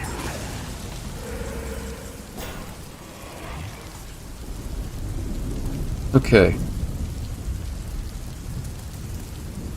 Gonna do this, and I just want to draw more cards, I think. There's the Vexillus. So whenever this does die, it just ends up being, like, insanely cheap. I think I want to push this 5 face as well.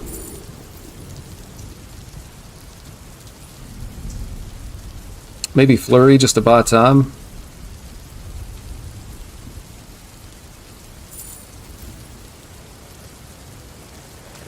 Just to buy time, plus it's cheap. Then I can even just play this Arcane Bolt, or should I save it? Just saving it seems fine, right? Take this trade and pass. I don't need to push that 5 face. I've got so much spell power plus Vexillus. I'm going to be able to have a really big turn, probably around turn 8, turn 9 to kill him. What's the deck we're playing? This is Arcane Mage. It's just a combo deck to try to kill our opponent. I've got the Naga package in here, so we're trying to have like the spell power, which we now have. We have Vexilus, so the arcane spells cast twice. And then we're going to have a lot of cheap arcane bolts that are going to be able to shoot into our opponent's face for the combo to be able to kill him. Resurrect a friendly undead. And see, this guy now has 2 spell power, plus he's going to give me an additional arcane bolt. So I want to try to kill him next turn if I can.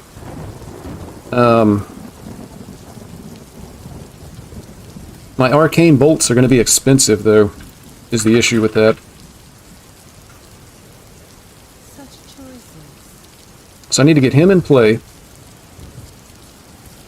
Plus I need to get other stuff just out of my hand.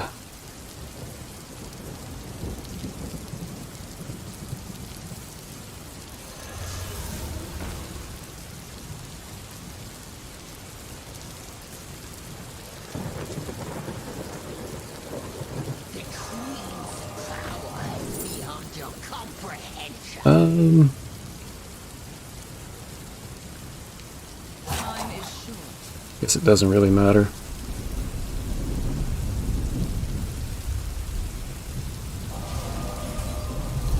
Let's do some damage to our opponent's face here. Cone of Cold will help us buy some time. And we're going to freeze 2 minions. So I'm really looking for like a Lady Nazjar to be able to discount the cost of spells in my hand. Also an honor kill with Siphon Mana. Or just drawing a Magister's Apprentice. Once those things happen, I'll be ready to kill my opponent. And I have a solid alibi in hand to make sure that I don't die at any time in between.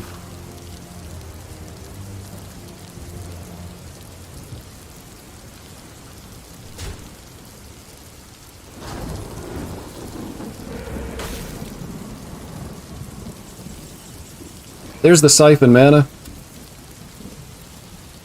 I've got room for these guys, so we're going to get those.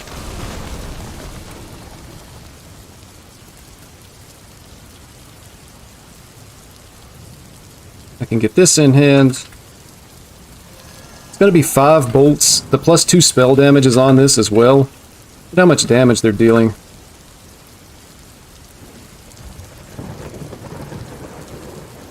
Siphon Mana, Honor Kill here. Then we play our Vexilus, and look at all this damage going face. And these arcane spells are casting twice now as well, so they're 10 damage each. Opponent gives up. Day number 1, our opponent doesn't want us having any fun. We worked so hard to put the combo together.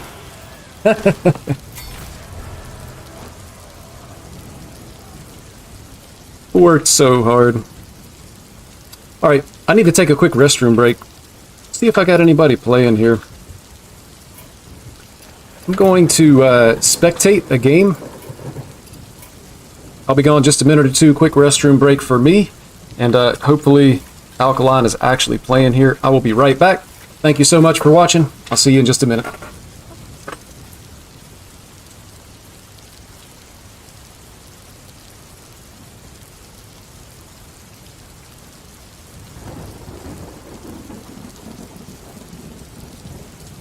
You gotta be scrappy with scraps.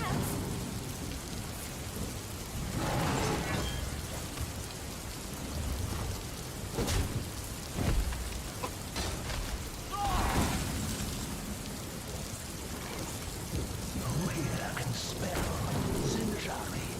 Anybody?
Oh my gosh. I'm gonna have to unfriend this guy, man. He's playing Renathal and Denathrius. What?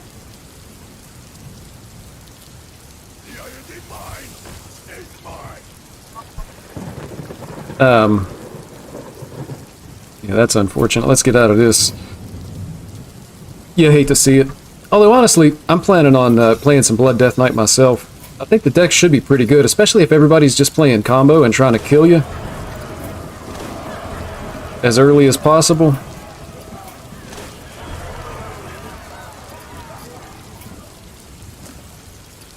Oh. No way it's letting you actually re-roll uncraftable Goldens, right?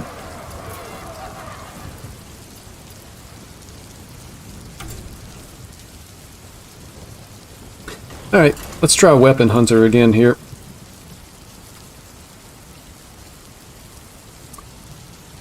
I'm really liking the, I'm really liking the Arcane Rogue. It seems like it's pretty good. Nice and strong. Another Death Knight. Everything that I've faced so far today has been like a combo Frost style deck. We got the Weapon Hunter here. It's all based around, basically another combo deck based around, where is it? Shock Spitter. So in the opening hand, I just want weapons. Rerolls the Golden into a plain card of the same quality. Even if it's uncraftable though, that's the only thing I was wondering about. Because those are the uncraftable Goldens from the reward track. So since they're uncraftable, if it actually allowed you to re-roll those, then you would never be able to have golden copies of those cards. Pretty straightforward tracking for a weapon. We hit Candle Shot, so that's what we're taking. We want to start buffing our Shock Spitters. It's actually 40 health. I feel like next turn I want to start swinging.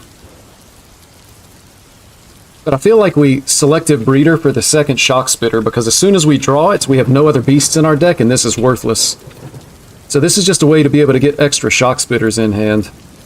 And that's exactly what I'm going to do. It's a pretty close call there, because we need to start building the damage, and it's unlikely with 24 cards in the deck that Shock Spitter is going to be the next one off the top.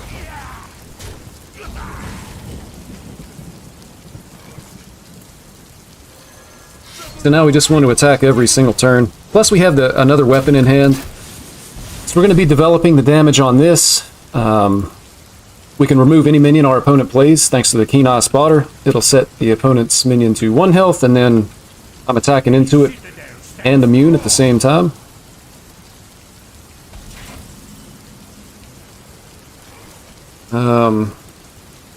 Another Selective Breeder is an additional Shock Spitter.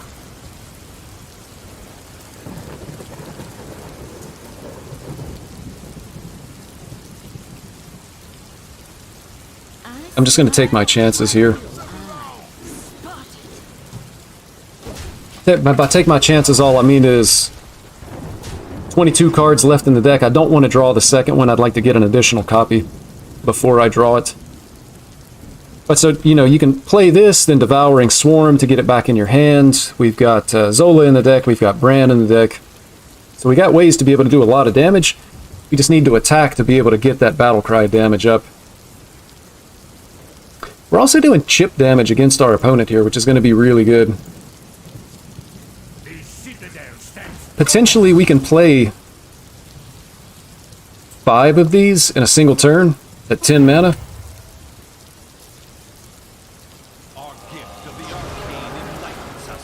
So if we're able to do that,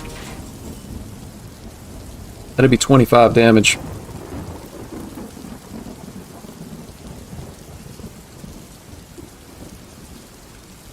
So this causes our opponent to overdraw, so we're just going to go ahead and kill this guy.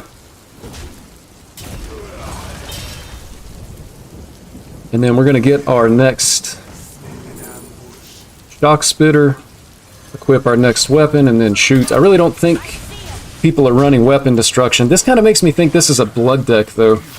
And we see the corpse explosion, so it is a blood deck. That means they're going to have access to healing. It's going to make it harder to be able to kill them. Next turn, we could have 15 from hand after I swing with the weapon. So no lethal next turn. And they actually just healed for quite a bit.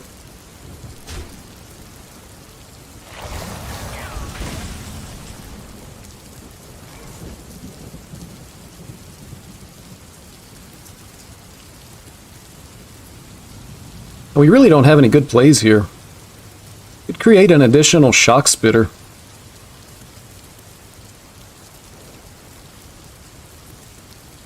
Maybe we just...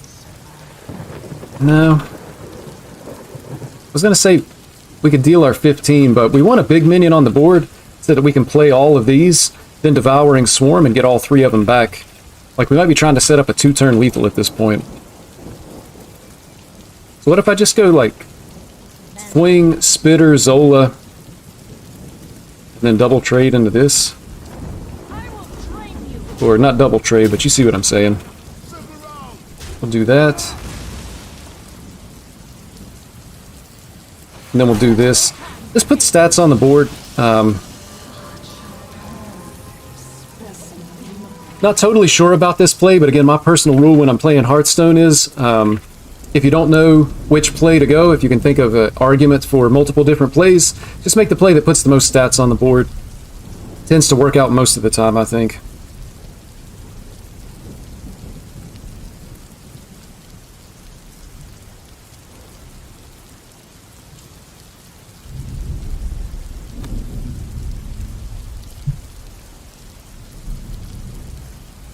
Also, every time we attack, these are doing more damage.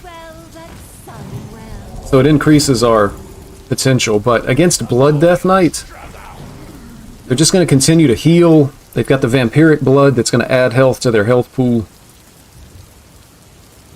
This feels like it's probably just a bad matchup, although I think this is a good deck. We'll have to see how things play out.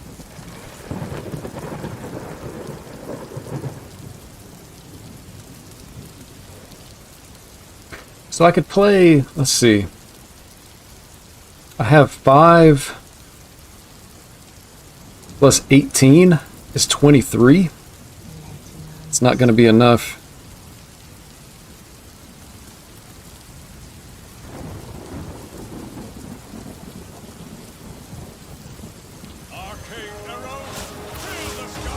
Nice deck, this one.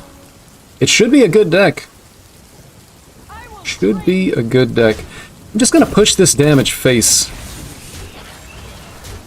And unfortunately float 2 mana here, but I don't see a reason. I need to hang on to these.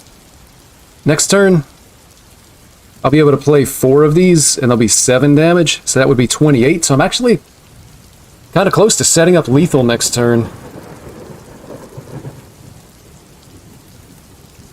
But I need a minion big enough to be able to survive 3 hits from 2 attack minions.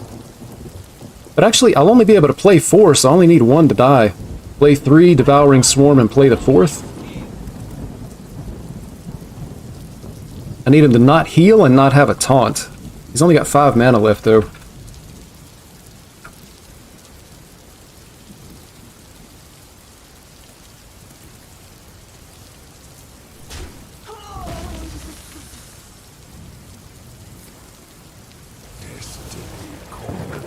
I think we're winning.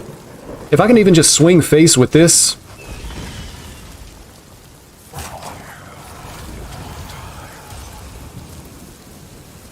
He just gained a lot of health.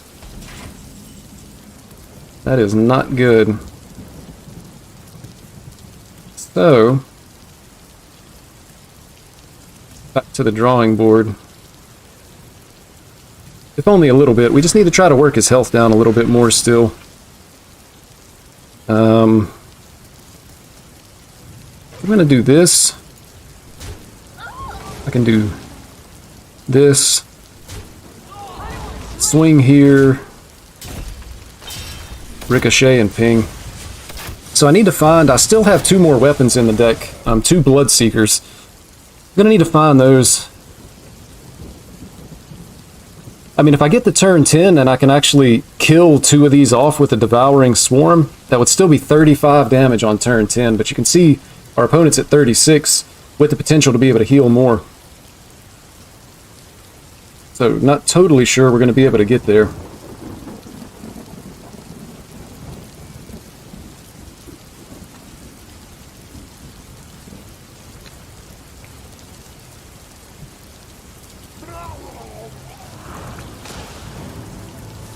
And we just lost a Shock Spitter. But we should be able to get some damage face. Okay.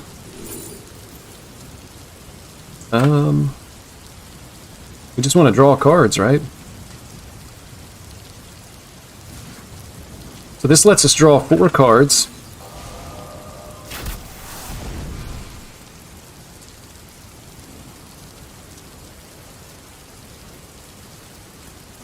And we picked up a Bran as well.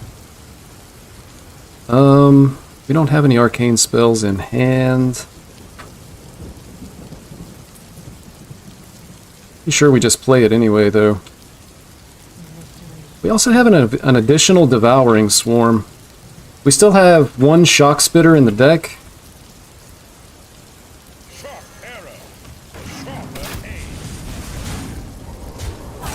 It's unfortunate. I really wanted to be able to hit a Bloodseeker here.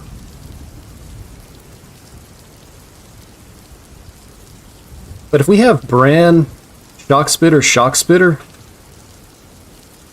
Devouring Swarm for another Shock Spitter, that's an insane amount of damage. Oh, and I'm going to have to count to find out if it's lethal or not. So that's 14, 28, 42. We got 42 damage. Our opponent's at 40 health. We have 44 damage. That tells me that we just won the game. So you can see, you know, this matchup felt like it was going to be a little bit tough. But we were able to find a way to get there.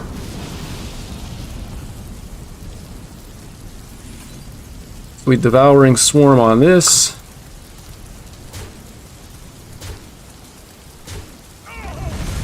Oh, man. So I misplayed.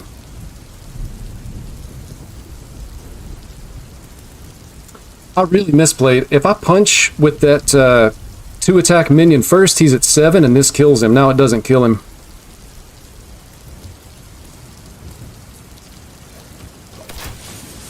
I got too excited and I misplayed. Day 1 of the new expansion. So now it's possible that something happens and it prevents us from killing our opponent. They just healed at 21.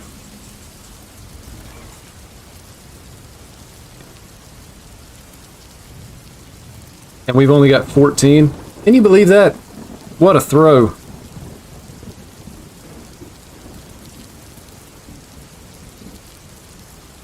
I can't use the Devouring Swarm on this because it'll heal him for an additional 10. Goes to 31. Actually, it's still lethal, right? Wait. 5, 7, plus this.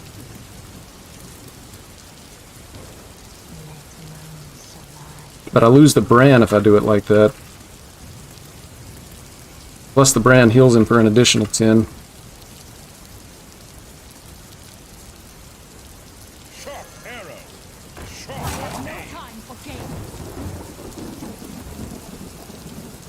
Yeah, I'm pretty sure I've lost. This is a total misplay. I roped. Look at that. That's only 6.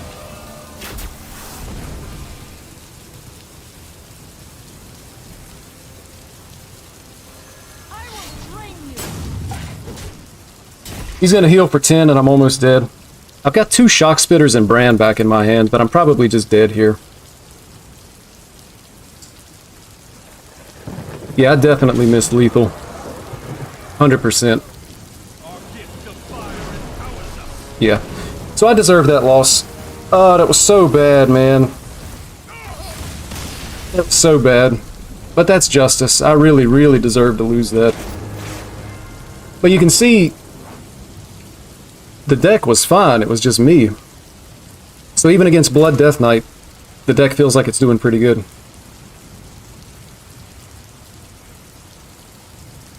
We're going to try again.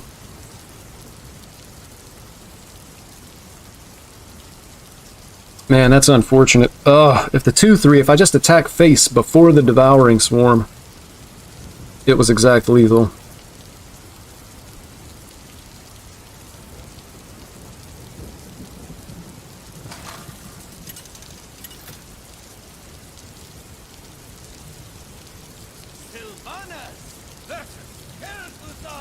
Versus Mage, the only Mage that I've been seeing today is the, oh, we're definitely keeping Candle Shot. I will never. We don't need the Shock Spitter. We don't need the Arcanist. What do we really want with this deck? We want a weapon. Do we ever keep Breeder? Like, what do we want on turn 2? Maybe it's fine to keep the Breeder just because it guarantees an additional copy of Shock Spitter.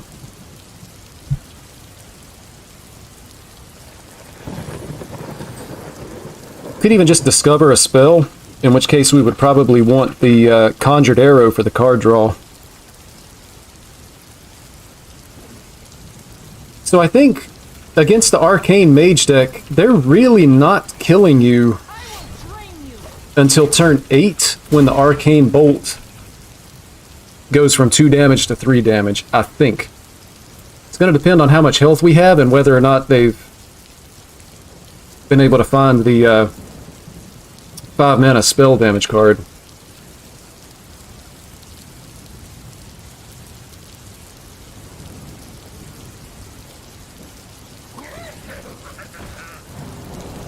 And it's actually 30 card rogue.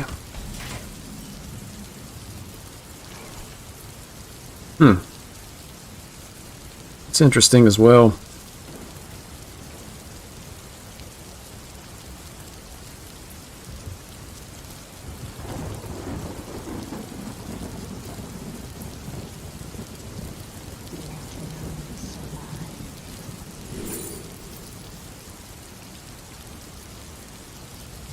I guess we'll take the Ricochet shot just because it's going to benefit from the spell power, and I'm going to swing into the minion here. I'm not taking damage because of the Candle Shot, and then next turn I'll be able to swing into it to remove the minion. We don't really need the damage on our opponent's face, just as long as we're attacking every turn to be able to develop the damage on the Shock Spitter.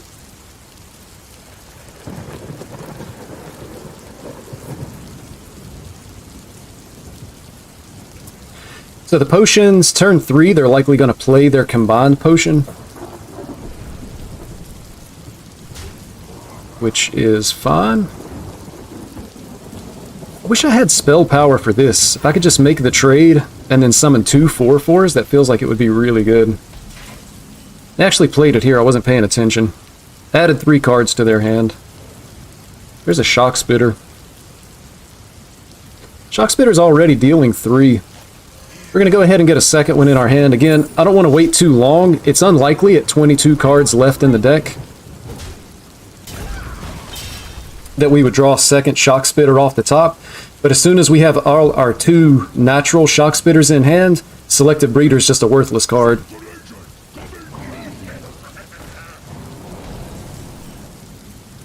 And we actually did draw it off the top. That's crazy. So they're dealing 4. On turn 7, we'll have 16 damage with the brand.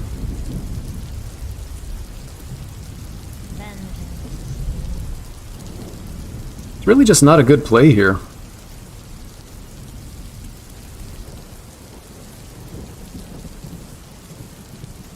Maybe I just go ahead and play one of these, to be honest. Means I only have 2 left, though.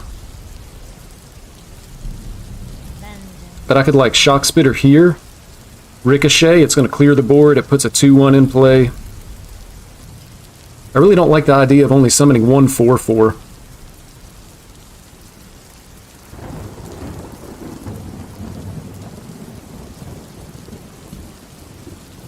Make sure we show him the created one here. And we'll be able to push some damage face. Likely next turn is just going to be Coin Tavish.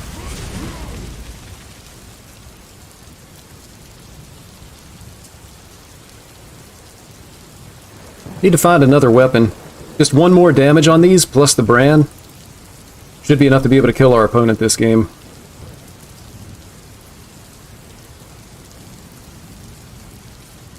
But with the Tavish, like, we could even pick up a Motion Denied, which is likely going to be non-damage at some point. So that would get our opponent low enough that we'd be able to finish him off. A little more chip damage from the minions and or hero power. And we should be able to kill him. 16 on turn 7.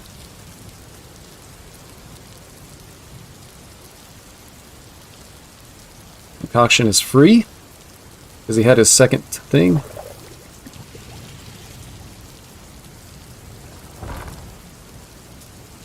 Okay, everything makes sense there.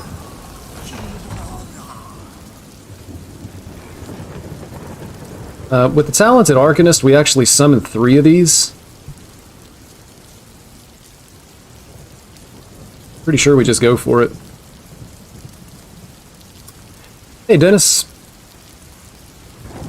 I said your name wrong. Definitely let me know in chat. I promise I did not do it. Oh, I gotta play the coin first, otherwise I'm gonna give spell power to my coin. It was almost a misplay. Yep, I said your name wrong, please. Just let me know. I want to hit this guy first. That's unfortunate.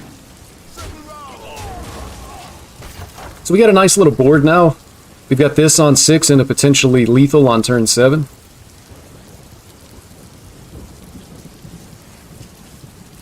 Oh, I got it right. Nice. Yeah, absolutely.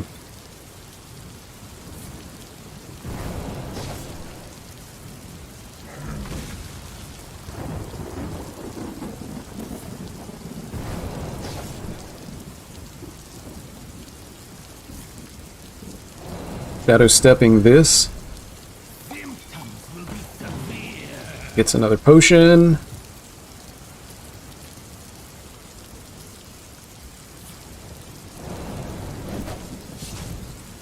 Okay. Yeah, this deck is basically like guaranteed to set off the Motion Denied. So, kind of a no-brainer turn. We're just going to get this in play.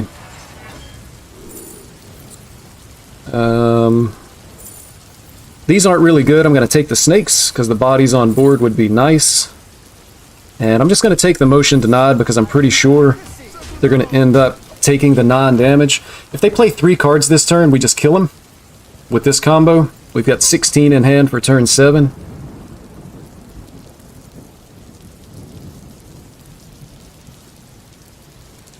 If they don't set up lethal for us, then we just find something else to do until this does kill him.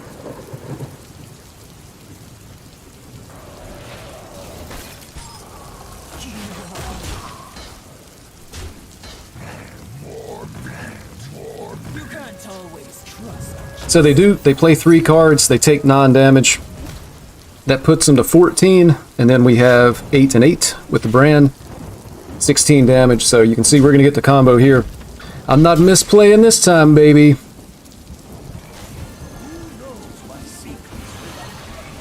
And the other thing that you can see here is with the... in this game in particular, we only drew 1 weapon out of 4. We drew the 1 candle shot. Our other weapons we never got a hold of, but 4 damage shock spitters were enough to be able to win the game. Now, if our opponent is Renathal, then it's probably going to be significantly harder to get that 10 extra health, just based on the way that game went.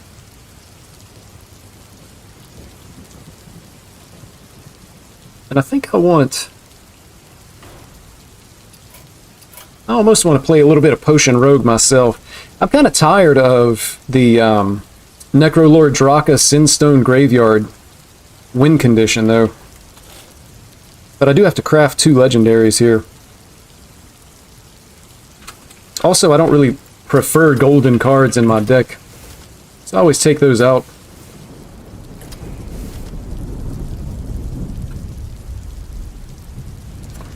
Where do you live? Just curious.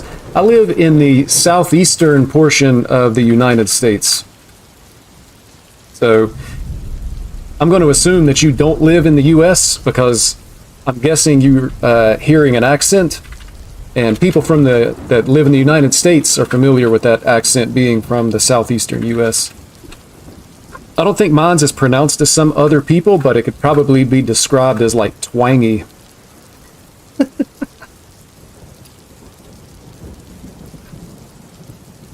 Do I really want to play Quest Rogue, though?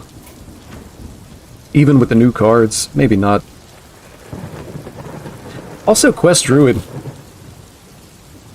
With the Anubricon.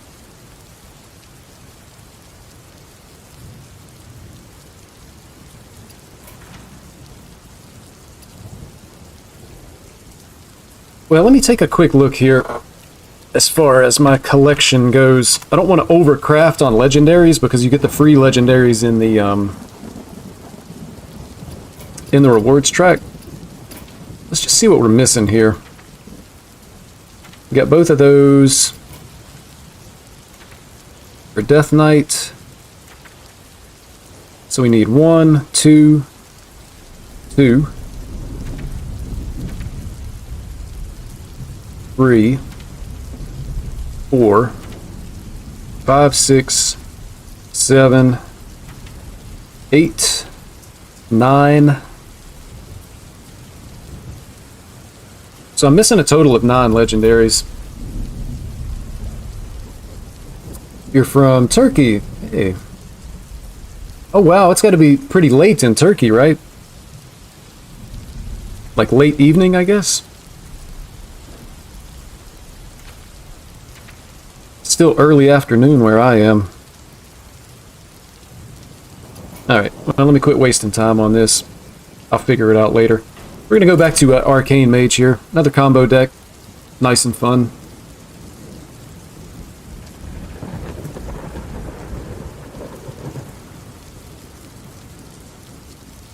I always see things about how Americans don't know where countries are in like Europe and the Middle East. And I look at the map, and I feel like I know the map pretty well of Europe and the Middle East. Like if I had a map with no names of countries on it, I feel like I could pick out the majority of countries. But then I also wonder, like, the same people who are being critical of that, could Europeans and people from the Middle East and people from Asia, if they had a map of like Central America in between Mexico and South America, would they be able to name those countries? Because no one person knows exactly where every country in the world is. Well, maybe somebody does, but they're nerds.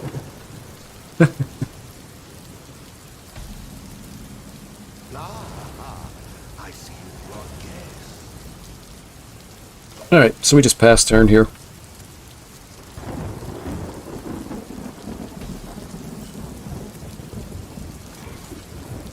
I don't think I really need the Discover. I just want to put something on the board. It's another 40 health deck. We're going to have the spell power. I think I want to save the Magister's Apprentice because it's a combo piece. So at some point I'll probably play it out for tempo if I have nothing else to do, but I really don't want to. And this is looking like it's could potentially be a Blood Death Knight, which means they're going to be healing a lot. We'll let him take some damage and give us some arcane bolts. Although we will be able to... We'll be able to reduce the cost of our arcane stuff in our hand with the Siphon Manas. We're up to 3 bolts now. I think we just play it. Because these are going to end up being free. We have an additional Siphon Mana. It's going to cause our opponent to take another 3 damage here.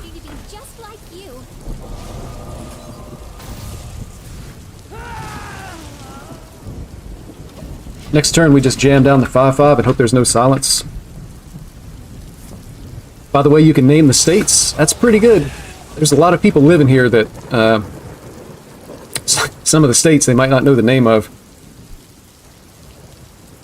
I think I could name all the states. I don't know how quickly but I think I could name them. My powers are never Yeah, so what we're up against is just the standard blood control deck. I don't even care if they make this trade. I'd rather make the trade and get the spell power. Hopefully the spell power goes on to Vexilus. That would be absolutely ideal. We're really hoping to be able to kill our opponent by turn 8. I don't think we necessarily have to worry about dying prior to that.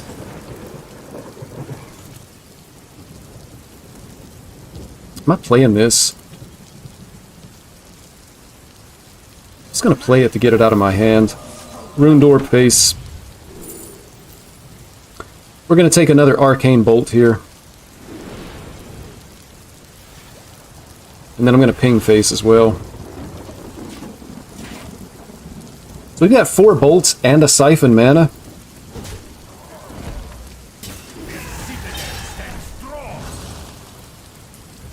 I would really like to see either Vexilus or a cheap minion be the one that gets spell power.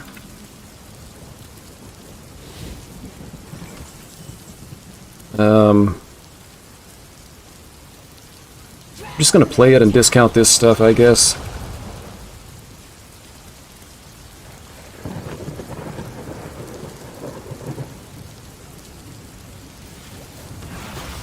Or actually, it's not active because we didn't play a spell, so that's fine, though.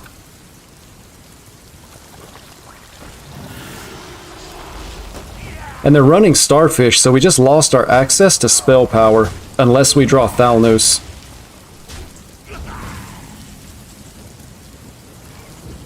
And we're just not hitting any card draw this game. Probably should have actually held the Slither Spear in case we draw a Gift of Ashara.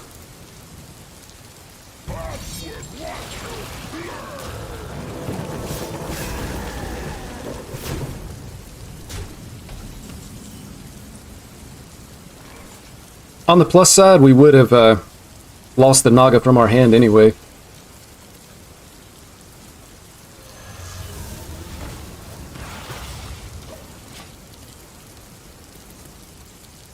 So really just, we really need Vexilus or Thalnos is the bottom line. And this may be our last turn to draw it as well.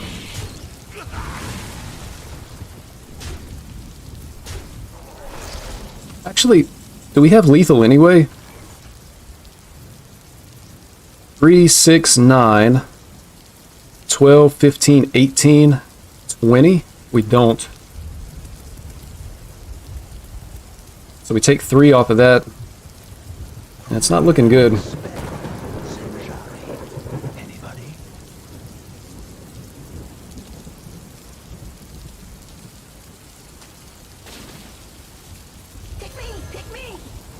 Right here.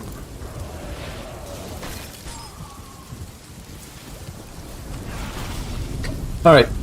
Solid Alibi is a good draw to be able to buy time so that we don't die. Vexilus. Oh, we're just dead. 40 card deck, by the way. It was unfortunate. We didn't draw a card draw, we didn't draw a Solid Alibi.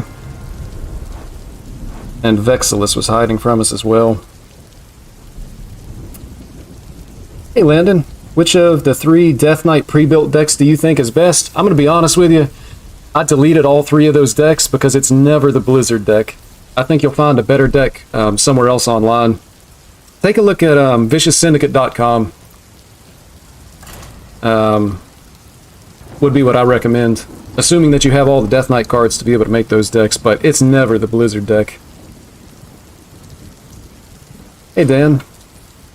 Just got the coin for the whole collection. Thanks for giving me ideas for decks to try. Absolutely.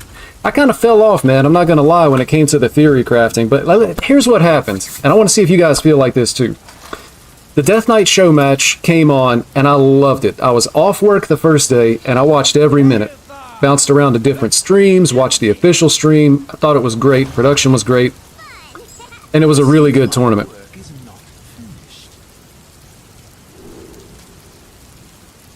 We definitely keep this. It has to be a rogue, right? I love the Death Knight tournament. Cards are being revealed. I'm all into it. I did a little bit of theory crafting. As soon as they announced the theory crafting stream, It's Imp Warlock. Oh boy. We're taking it because it's cheap. As soon as the theory crafting stream was announced, it killed my motivation. I hadn't had motivation to play Hearthstone because, you know, I just thought the meta was boring. I didn't even want to theory craft when I found out that there were going to be so many other people being able to play the game before me. Like, it felt like the full release of the game happened and I wasn't invited. And I know it was only one day, and I know why they do it. It's great marketing. But just knowing that so many like people and websites and press and stuff were going to have access to the game before I did killed my motivation. I did like almost no theory crafting. It was just tough. It was tough. Pretty straightforward turn here. I think I actually bump here, right? He's going to have to tap. There's two kept cards there. We've got the solid alibi in hand. We've got spell power. Let me take the trade. Treasure Guard seems fine. And Treasure Guard kind of challenges the board a little bit. And draws a card. But yeah, it was, I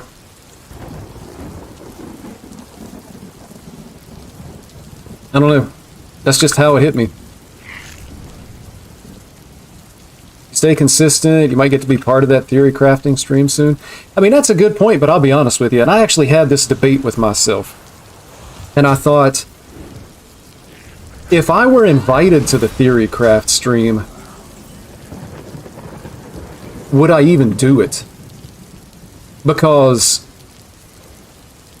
it kind of killed my hype for the expansion to a certain extent. And if it did it to me, it probably did it to other people as well. So would I really want to be involved with that?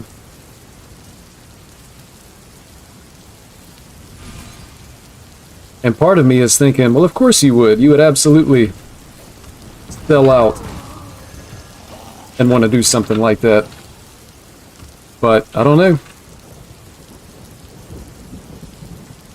Even Ecor wasn't invited. That's interesting because, I mean, I see Ecor on Twitter. I see him on, like, Top Decked It.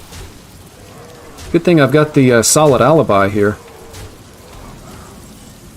So I play the spell power. Let's see, he's at 25. I play the spell power and he has to trade for it, right? I have 2 siphon manas, but they're still expensive.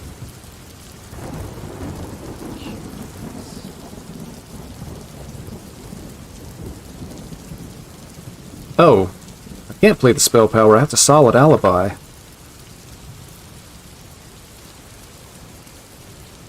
So I play this.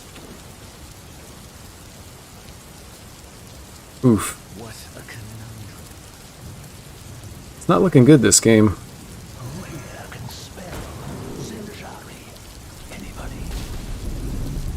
That's not necessarily an ideal choice either. I think he traded this and then top decked it. But yeah, I see Ecor in a lot of places. I think he streams YouTube and Twitch. Been distracted by Marvel Snap. Barely watched reveals and reviews. I played Marvel Snap for about 3 hours, and it just wasn't for me. I was extremely bored.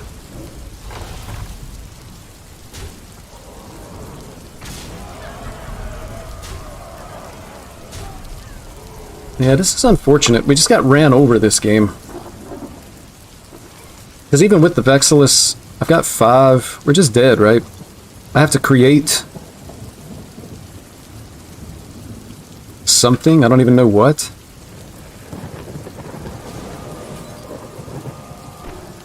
Siphon mana, my own guy.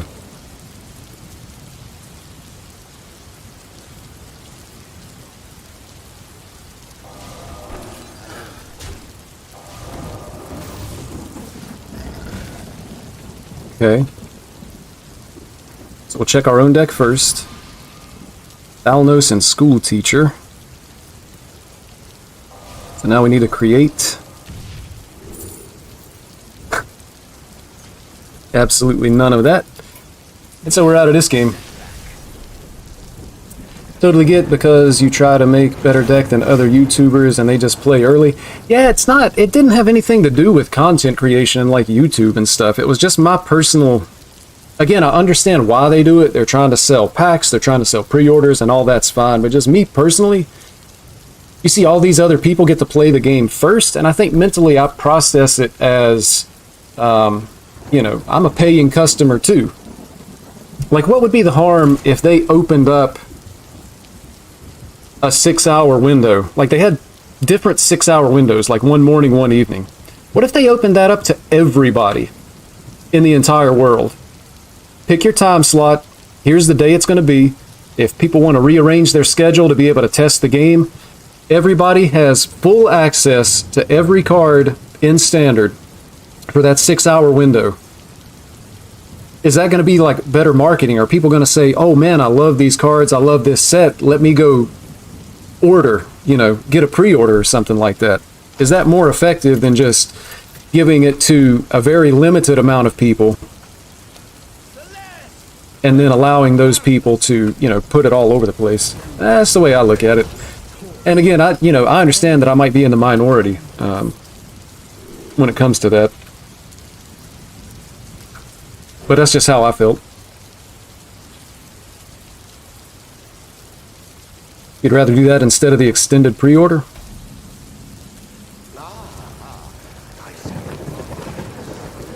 Got another 40-card gamer over here.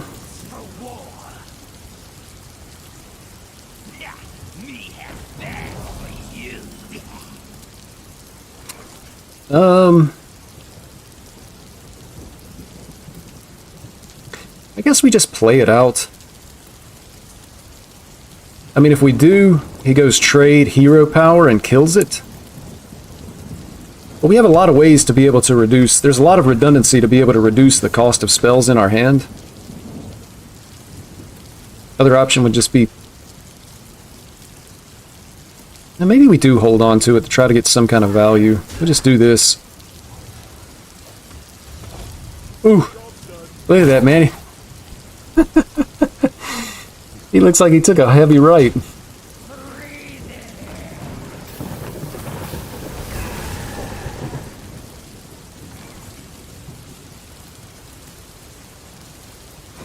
Draw some cards. So we've got the Siphon mana. We can reduce the cost of cards in hand. We actually just need some spells now to be able to reduce.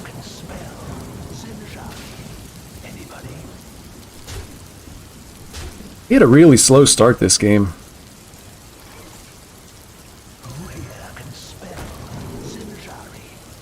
Yeah, absolutely arcane intellect. There's also some merit too. I might have picked that just a little bit too quickly. Because it's possible that there was some merit to taking the polymorph jellyfish. 2 spell damage attached to a 1-mana minion. Like, that's just as good as having the Awen die. On cards is good too, though.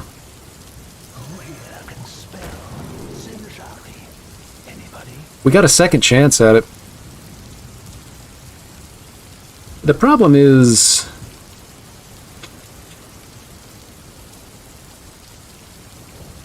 we're nowhere close to being able to kill our opponent because we don't have any arcane spells in hand. And the damage is just going to continue to mount up.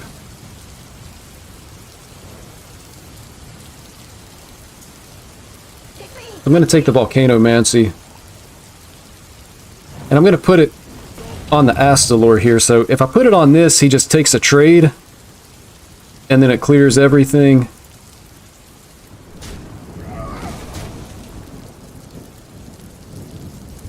None can falter. Okay. I can just ping and remove that. Oh, he plays Famished Fool. I really like this card in Blood Death Knight. I did theory craft a Blood Death Knight deck, and I like that card in the deck because it feels like you need the card draw. Speaking of drawing cards, let's get some cards of our own here. We hit Thalnos. Not really liking a whole lot of what's going on here, though.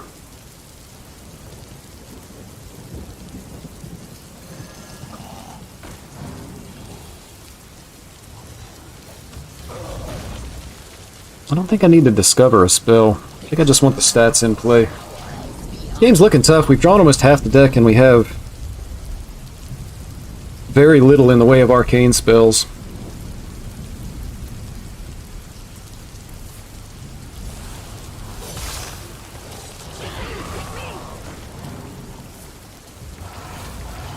Oh yeah, that may have actually just ended the game. It's too much health for this combo deck to be able to kill when they gain 10 health like that. Almost feel like this is actually just a concede. Although that's a nice pickup. Potentially a really nice pickup. I'm gonna siphon here. Just go ahead and take our discounts, play this guy, and then we gotta make a trade.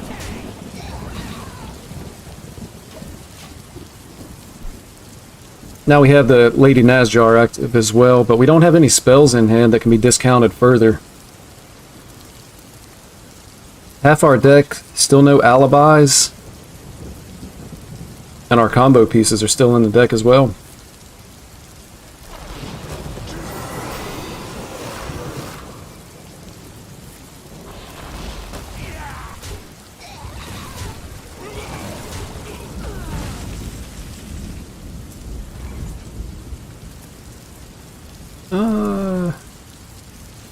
We draw.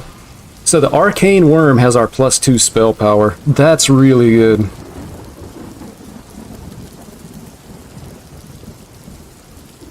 That's really good. I still need to draw more though. Maybe I just play the Thalnos to be able to get an extra draw?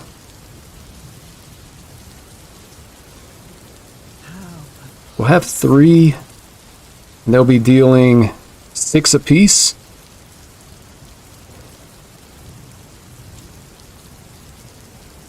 It's only 18, man, that's nowhere close. Wait, they'll be dealing 12 apiece, that's 36. So I just need like one more. Arcane Bolt. Let's see. 5. Yeah, there's no way I could have held on to that. I had to just play it and hope I hit another cheap minion. There's not a whole lot of minions left in the deck, but they're higher costing ones as well. Let's go ahead and play one of these and ping. Hopefully our opponent makes trades and doesn't try to pressure our health total here. It's also possible this gets silenced and we lose the spell power.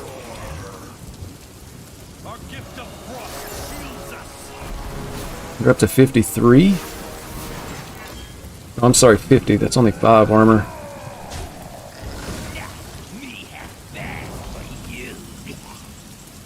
There's another bolt.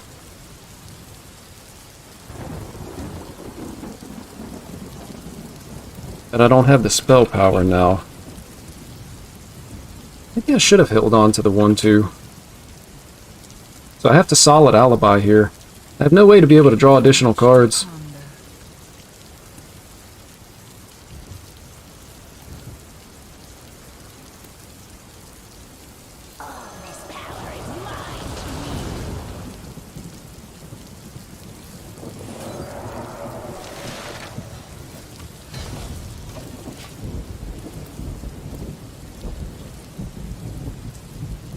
I need to top deck Slither Spear.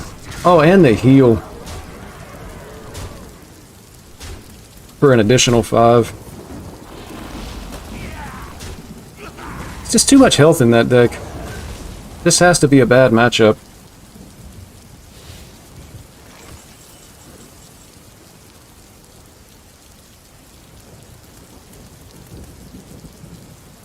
Wait, is it exact lethal? I'm not counting. We're just going for it. We got plenty of spell power, stuff is shooting twice.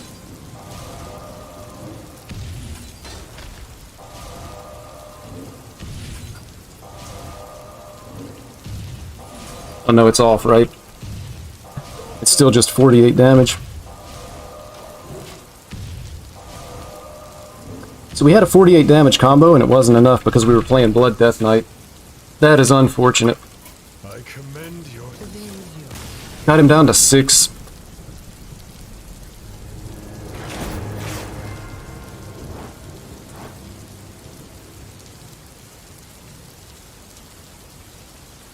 Alright, I'm going to step away for just a moment. I'm going to spectate Alkaline Cat here. I'm going to run to the restroom. I'll be right back. Just 1 to 2 minutes. Thanks for watching.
We're back.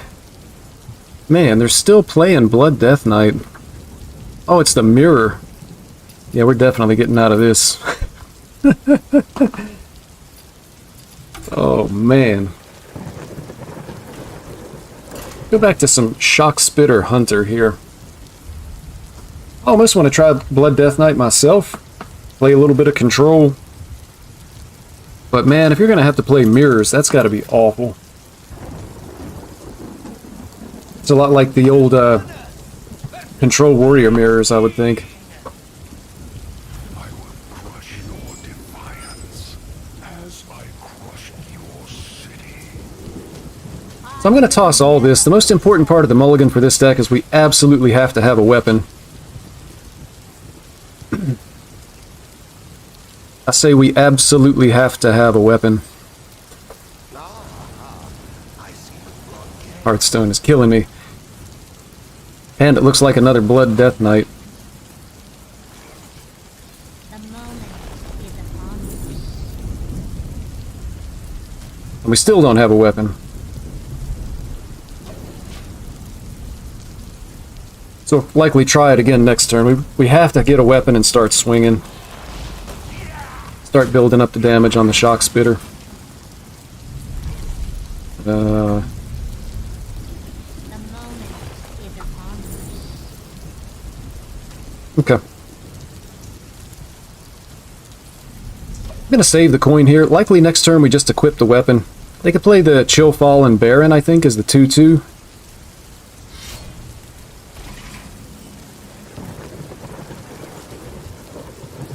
I think I actually like the Candle Shot better, since we have the Keen Eye Spotter. So we're going to go ahead and swing. And... do we hero power, or do we get... I think we hero power. We don't want to miss damage here. We need to, like, try to tickle away as much of their damage as we possibly can. We can get a Shock Spitter a little bit later. It's not going to be a whole lot of damage at this point anyway. So it's not like we're going to be setting up lethal within the next few turns.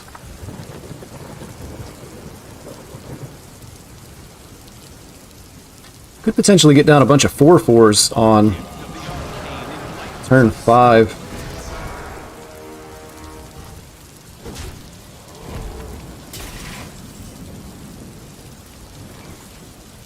You have arcane spells in your hand. spell damage +1. So we'll actually be able to get a nice board of 4/4s. With Talented Arcanist. And by playing this now. So I'm going to do that. And then I think I almost think I want to coin out the Keen Eye Spotter. Other option would just be play Bloodseeker and swing into this. I definitely want to remove stuff off the board because I want the 4/4s to be stronger, right? Is it worth it to throw away a weapon, though? Probably not. I'll probably just hang on to it. I think I am going to coin out the spotter, though. And we'll remove this.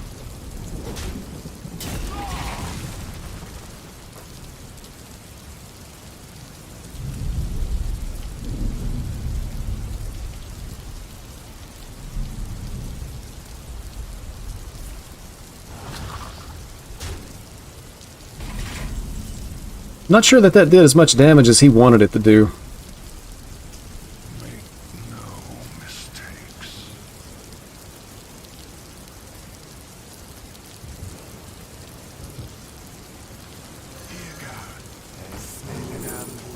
Just gonna go ahead and get a couple of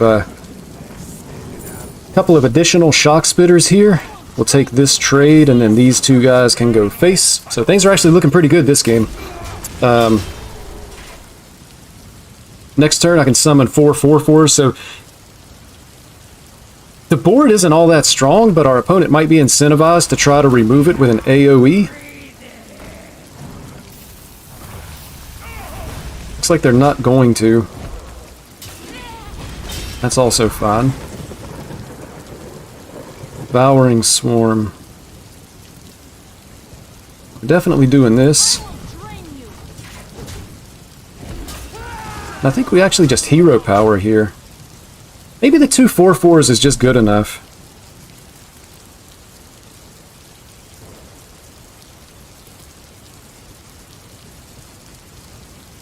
Playing Freeze Mage? You're playing against a Freeze Mage, or you are a Freeze Mage? Because if you're against a Freeze Mage, I kind of feel for you.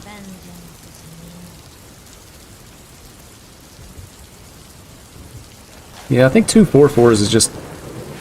It's just good enough, right? Put pressure on our opponent against a Freeze Mage. I'm sorry, man. That's tough.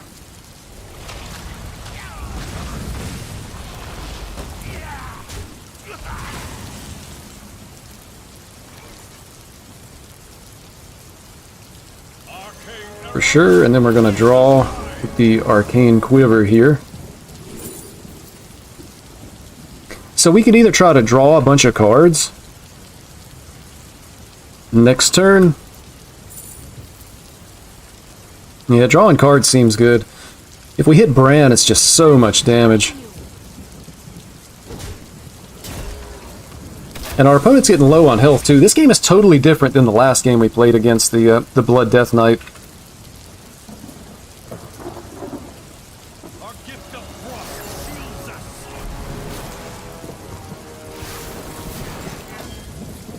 It's actually just lethal, right? Shock Spitter Face. Shock Spitter Face is 12. 15. Devouring Swarm on this. It's just over.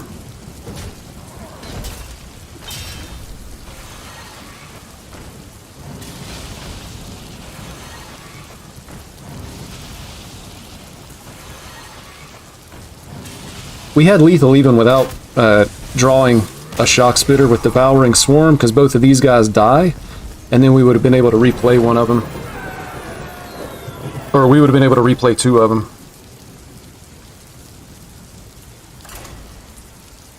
So far it feels like this Shock Spitter Weapon Hunter is the best deck that I've played so far today. Haven't played a whole lot of different decks yet, though. There's just so many possibilities with new cards.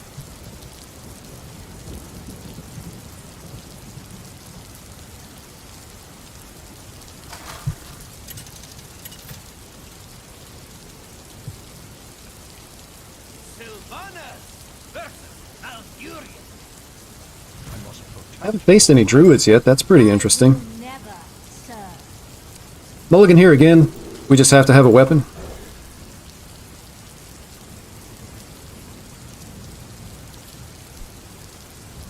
Starting hand is really bad. We can't create extra shock spitters. And we top deck a breeder as well. This card is worthless. We have no more beasts in our deck because we're holding both of these. It's just a really, really bad draw. Really bad. And we have no weapon to start buffing the damage here, so it looks like this is just going to be a no contest. You gotta be scrappy with scraps.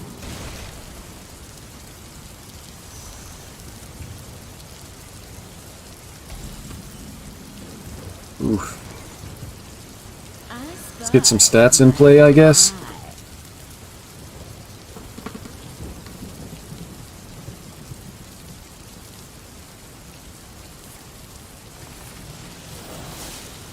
Oh my gosh, do they have Guff? Or Nourish? Yeah, makes sense. Just a blowout.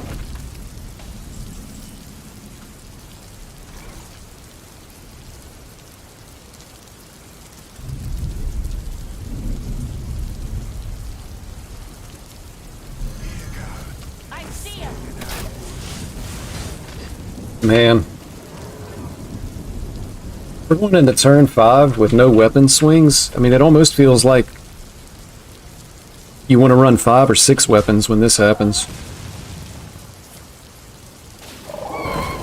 Clears the board. Like, this matchup is insanely winnable if you're able to build damage on your shock spitters, but we're just not getting that. Next turn we'll summon as many 4/4s as we can,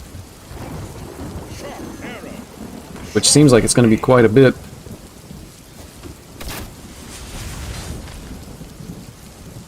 We'll be able to go Arcanist Eversong Portal that gives us 4 4/4s.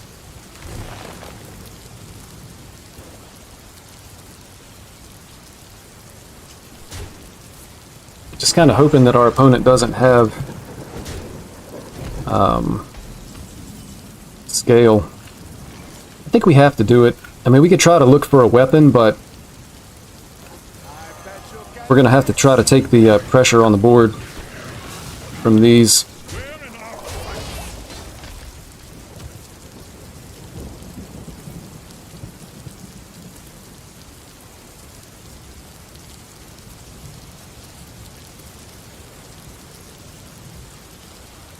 Scale is good, but it's not great.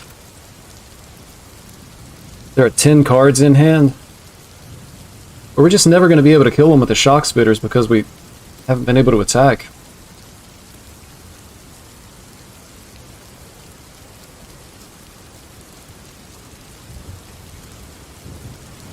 We need our opponent to be AFK. And it's unlikely. Scale removes these 3. That leaves us with 7. We just need a weapon immediately.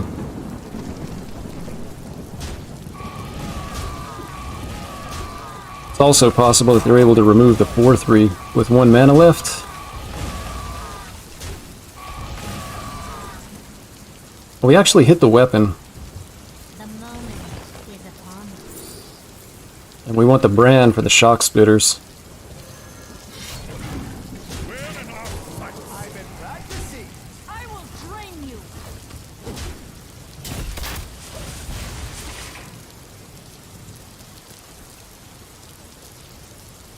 So next turn,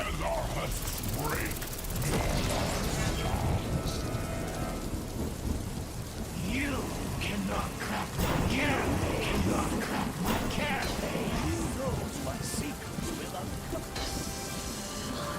oh wow. Actually almost just dead here. I will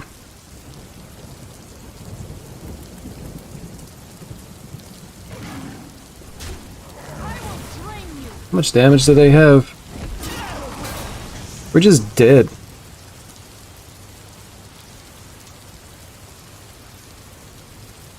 Yeah, we're just dead. Alright. That was a really bad draw, and we were still close.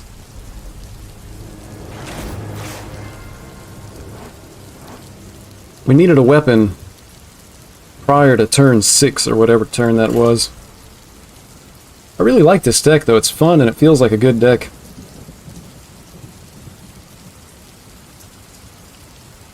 Four weapons in the deck. I almost feel like you could cut Zola. Maybe cut Zola and run a harpoon gun just to have a 5th weapon. Because you don't really need to copy. Or you don't need another way to be able to copy minions. Like, extra shock spitters don't do any good whatsoever if you don't have weapons to be able to build up their damage with.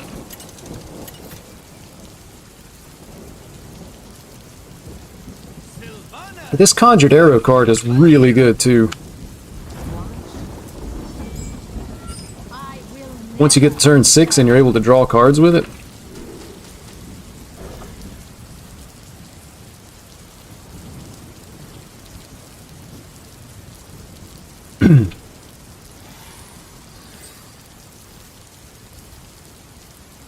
Unfortunately, again, no weapon here.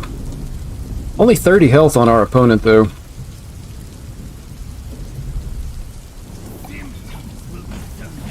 Which is good. The moment is upon us. Oof.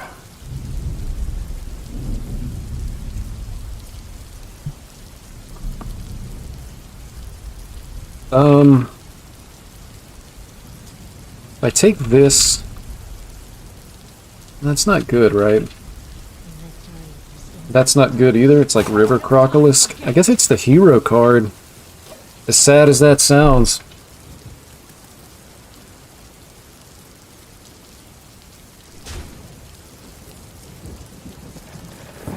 Alright, that's a weak turn, so that's good.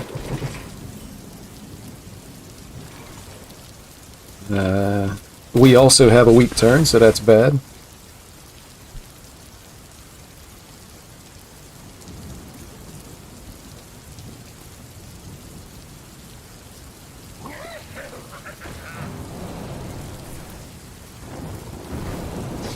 I wonder what other 2 cards they kept here. I also wonder what the win condition of this deck is.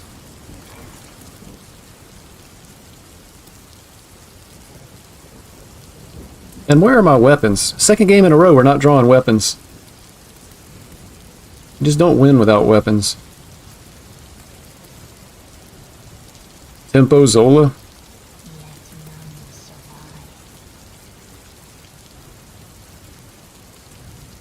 Tempo Zola. We should be fine. I mean, we got 2 Devouring Swarms to get the Shock Spitter back.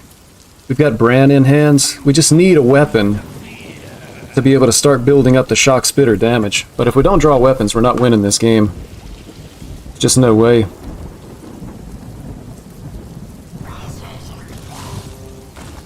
And our opponent's putting a lot of pressure on us now as well.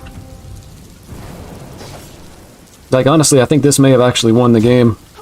Who'd have ever guessed that Rogue would create a random card that just wins the game?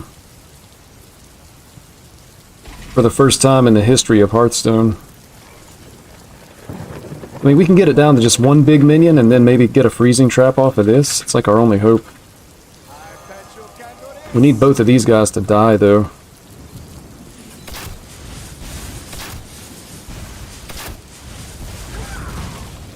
Okay. So we're taking 6 for sure. We coin out the hero card, but again... Oh yeah, we're just losing. It's 2 unwinnable games in a row. There has to be a problem with the deck if you have 2 unwinnable games in a row, right?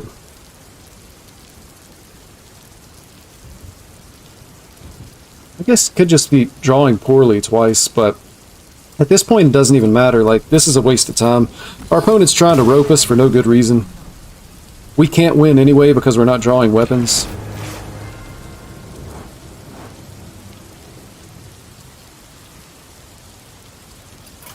So we're going to make a change here. We're going to cut Zola. And we're going to spell Harpoon right. I'm going to stick a Harpoon gun in the deck.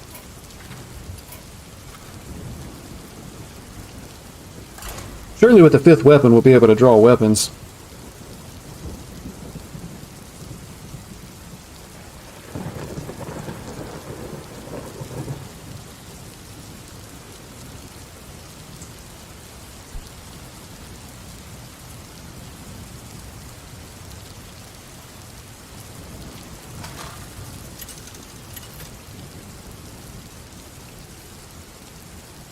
Sylvana versus Jane.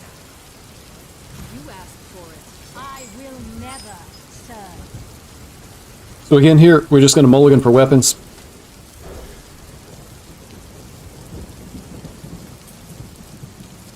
Alright, so we got the candle shot in hand, and then we also have the keen eye spotter, so this is going to be a good start for us.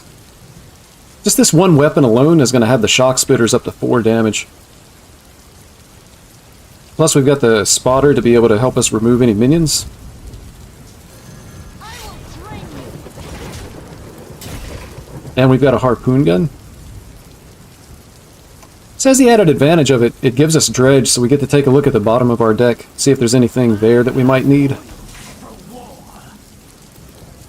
I will drain you. In the face and ping. This is likely the arcane mage that's running a Naga package, which is exactly what my deck was trying to do, or does. We're gonna freeze face here. That's unfortunate. For Song Portal. I think we still just play this. We need the tempo on the board. Next turn, we have to, we can just summon a 4/4.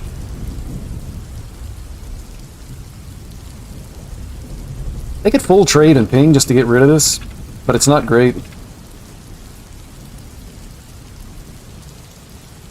It's interesting to see this in the deck, because now I have no idea what I'm playing against.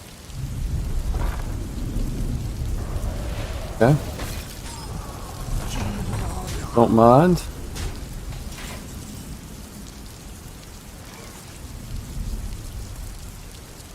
If I do this, we get 2 4/4s.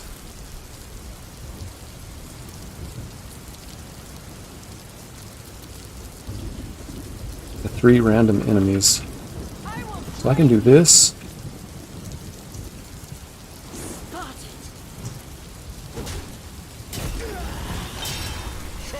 Do this. And then just play this guy.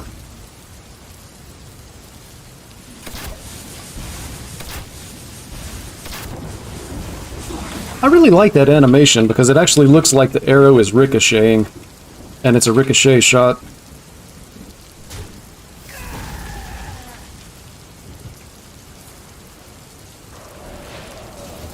Okay, don't mind that. Build a Naga package. I think we hold this. I want to be able to swing my weapon.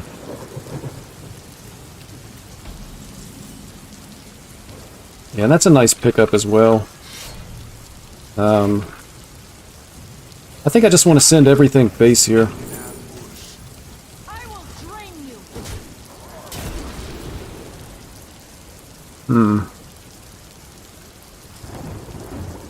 I don't really need the spotter. The card draw seems good.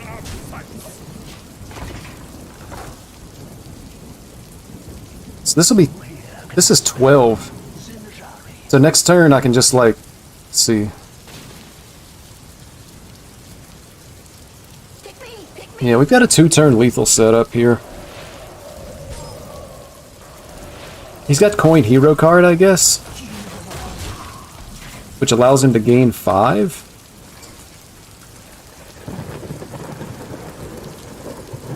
Do this to draw cards. How badly do I need a hero power? If he goes to 24, I can set him to 19.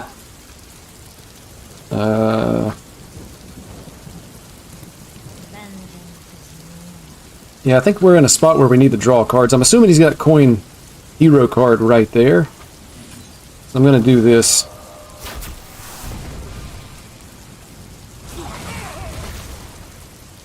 Devouring Swarm and the hero card. Swing face. And we'll take another weapon. That'll be good. And then we'll take our 2 4/4s and trade here. So next turn, it's possible that we have lethal, but not if they play the hero card. We need a minion on the board that this actually dies to.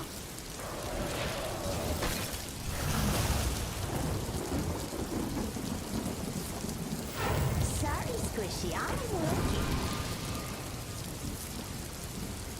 Yeah, so that's 24, right? 12 and 12.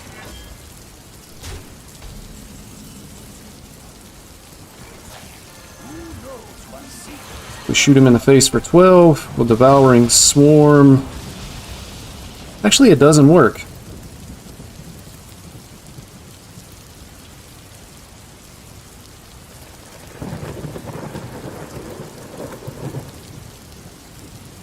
Oh wait, yeah, it does. But not every time. Oh wait, yeah, every time. Ooh, I almost blew it. Oh wait, I did blow it. I'm an idiot. I always forget that because I'm playing the Bran first, the Bran attacks as part of the Devouring Swarm as well.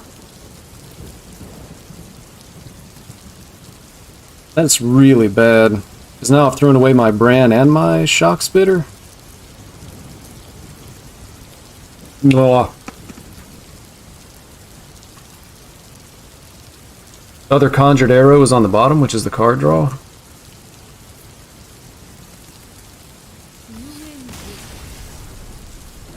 Planned. Everything went exactly according to plan.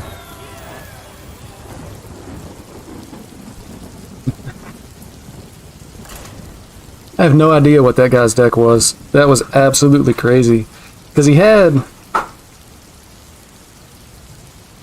There were no new cards that were in his deck. And he was playing... It was like Ping Mage that was also running the Naga package. That was really strange.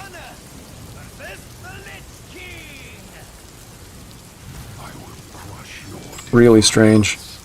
Alright, we've got a weapon.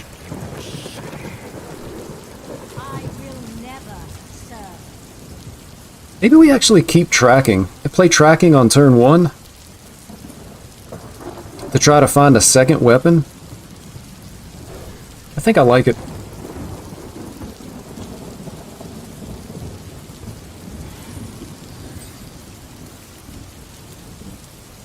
Because if you mulligan tracking, you only get one card, but if you play tracking, you get to choose one of 3, which seems pretty good.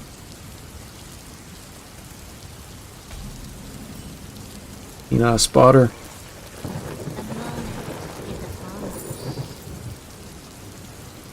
I think I'd rather have the Conjured Arrow here. Turn 2 we equip this, and then turn 3... Yeah, we equip and swing because we have so many... Get both Conjured Arrows.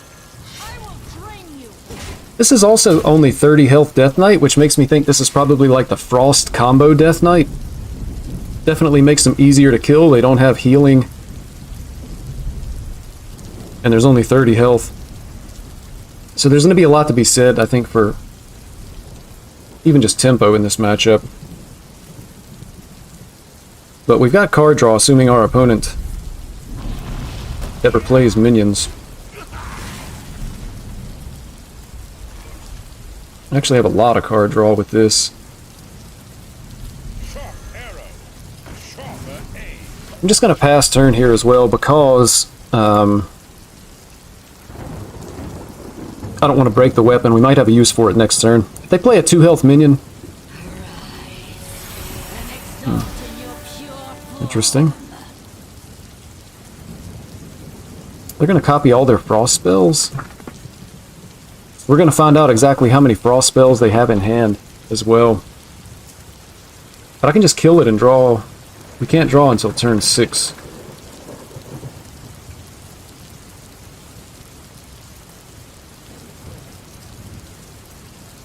Just play the portal to buy time.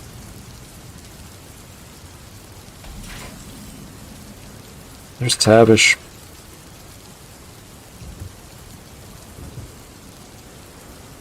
Discover a spell.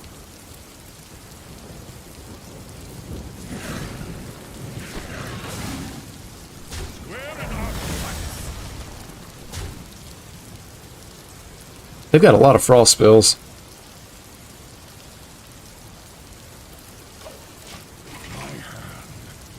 It's a pretty decent burn. The issue, once again, is weapons. If you don't have weapon swings, the shock spitters aren't getting damage.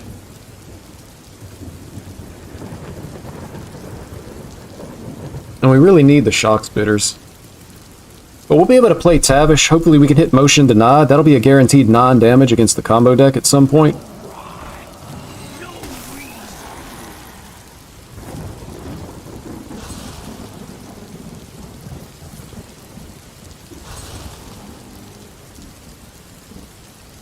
Something's happening.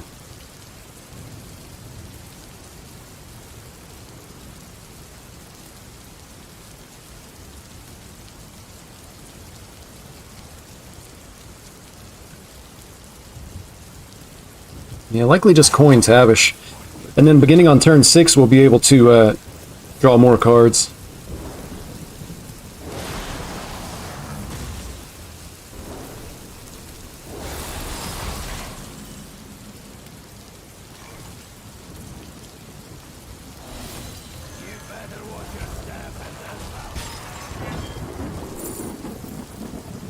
These are all bad.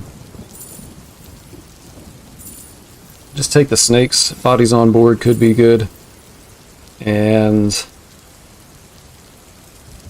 I'm going to take the motion denied.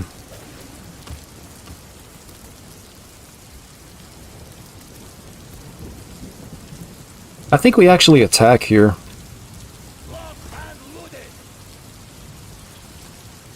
And I want to leave my minion on the board because I want him to make the trade so that I get the snakes. But being able to draw 3 cards twice, it's pretty likely I'll be able to get an additional weapon to be able to attack with next turn. It's all about the weapon attacks and buffing the shock spitters.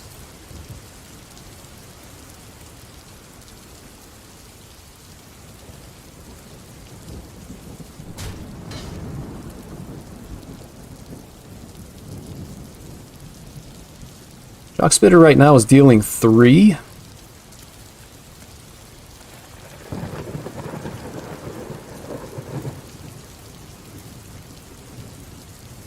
But he's going to go down to 13 as soon as he plays 3 cards in a single turn. So if I can deal 13 damage before they have a lethal combo, then they'll just never be able to kill us.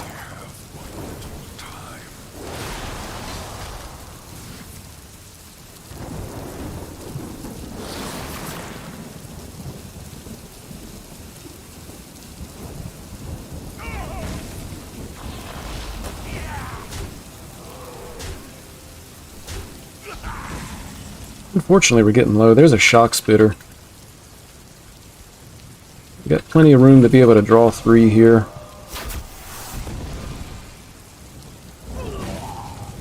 We got a candle shot, so that's good. Devouring Swarm is good. So we're going to do this.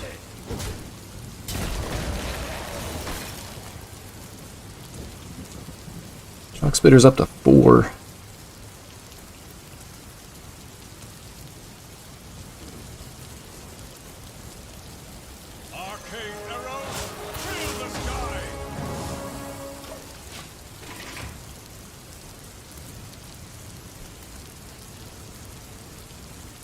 The next turn we can get 10 just off of the shock spitters.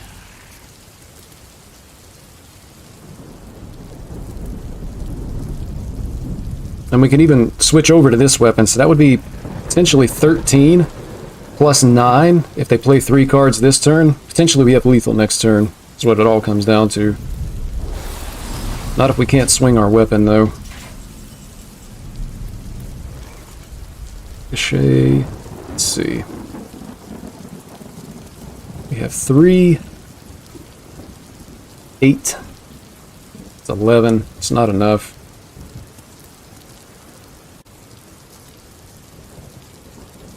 Three damage to a minion. Draw 3.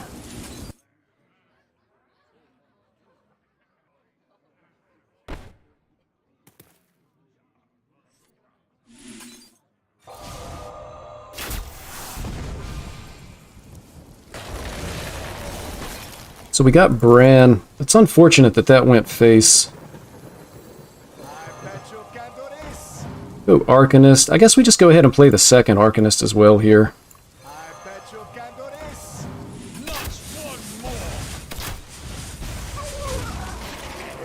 So it's likely that we just die. We only have 9 health.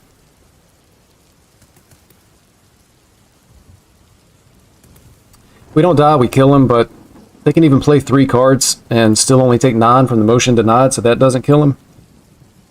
So most likely, we're not winning this game.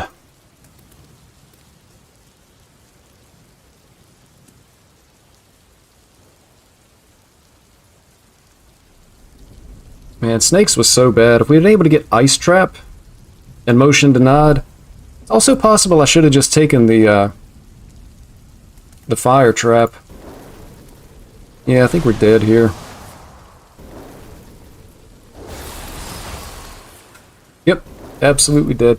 It was a good game.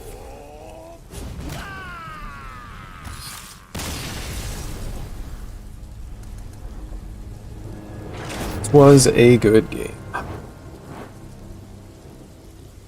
Alright guys, that is actually going to do it for the stream. Thank you so much for watching. I was live for almost 3.5 hours. That's not too bad for an old man like me. Happy expansion day. Hope you got all the cards that you wanted opening your packs. And